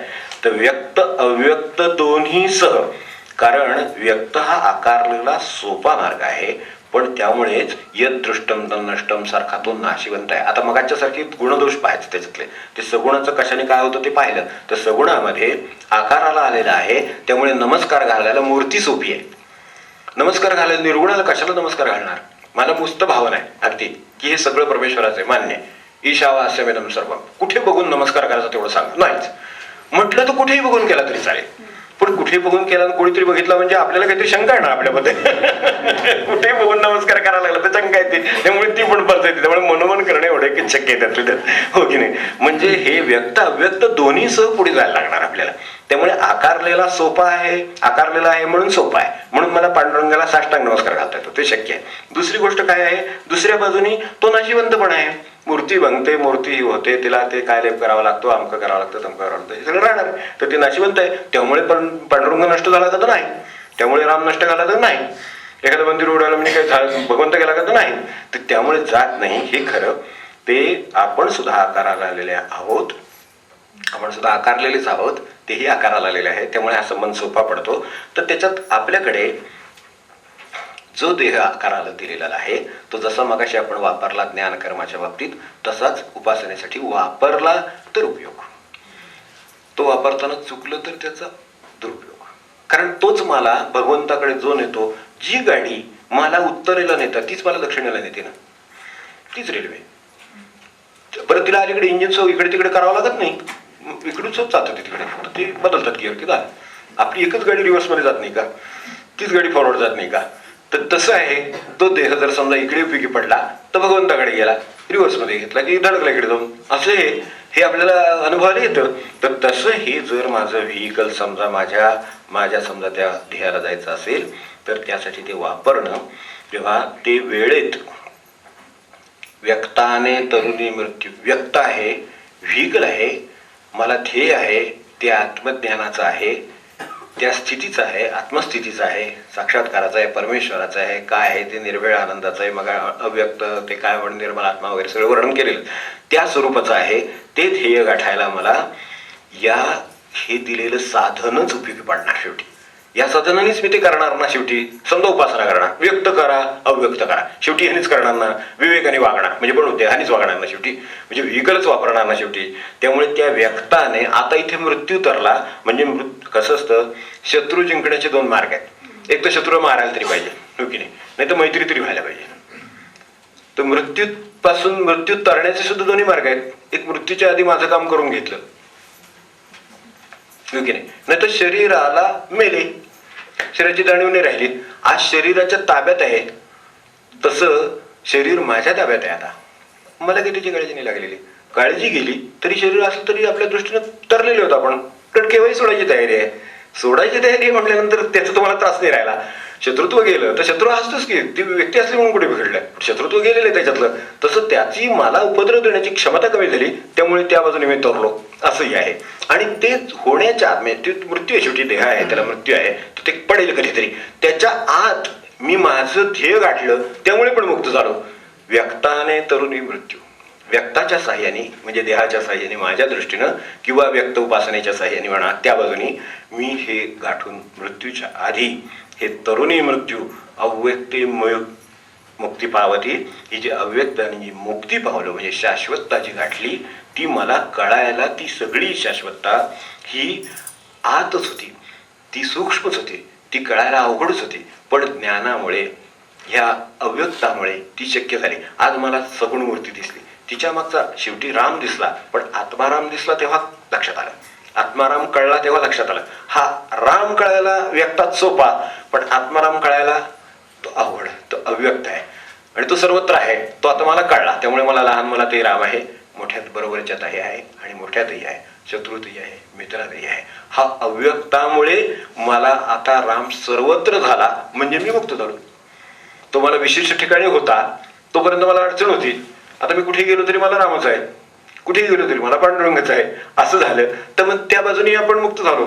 मग बद्ध का झालं होतं, विशिष्ट ठिकाणी बांधले गेलो असं, तर आता विशिष्ट ठिकाणी बांधला गेलेलं नाही, विशिष्ट व्यक्तीला बांधला गेलेलं नाही, विशिष्ट याला पंथाला बांधला गेलेला नाही, कुठल्या बाजूने बांधला गेलेला नाही, तर तो मुक्त झालेला आहे. त्या अर्थाने ह्या अव्यक्त हा प्रवास सगळा कसा आहे की हा जाणीवपूर्वक करायचा, सावधानतेनं, प्रयत्नाने, आत्म्याने, आतल्या बाजूने, अव्यक्त बाजूने, ज्ञानाने असं करायचं असल्यामुळे हे आपल्याला मृत्यू तरण्याचं काम काय आहे.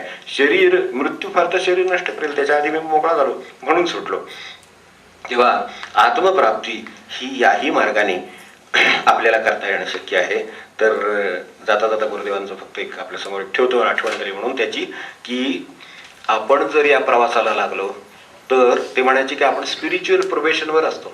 त्यांचा शब्द चांगला आहे म्हणून मला तो आवडतो, की आपण नोकऱ्या केलेली माणसं आहोत, त्यामुळे आपल्याला माहिती प्रोबेशन म्हणजे कसं असतं ते, किंवा टेम्पररी नोकरी फार तर त्याच्याही आधी बघू आपण. टेम्पररी, मग प्रोबेशन, मग कन्फर्म. तसं उपासनेमध्ये सुद्धा टेम्पररी, प्रवेशन मग कन्फर्म. आणि हा शब्द नेमका बाबा महाराजांनी वापरला, माझ्या गुरुने मला कन्फर्म केलं, म्हणले कन्फर्म केला. तर ते काय म्हणायचे की देव कधी कधी दिसतो, ते टेम्पररी आहे. कायमचा देव सापडला की परमनंट आहे. तर स्पिरिच्युअल प्रोफेशनवर मला माय गुरु has put me on spiritual profession. तर तो टेम्पररी होता, तो परमनंट झाला.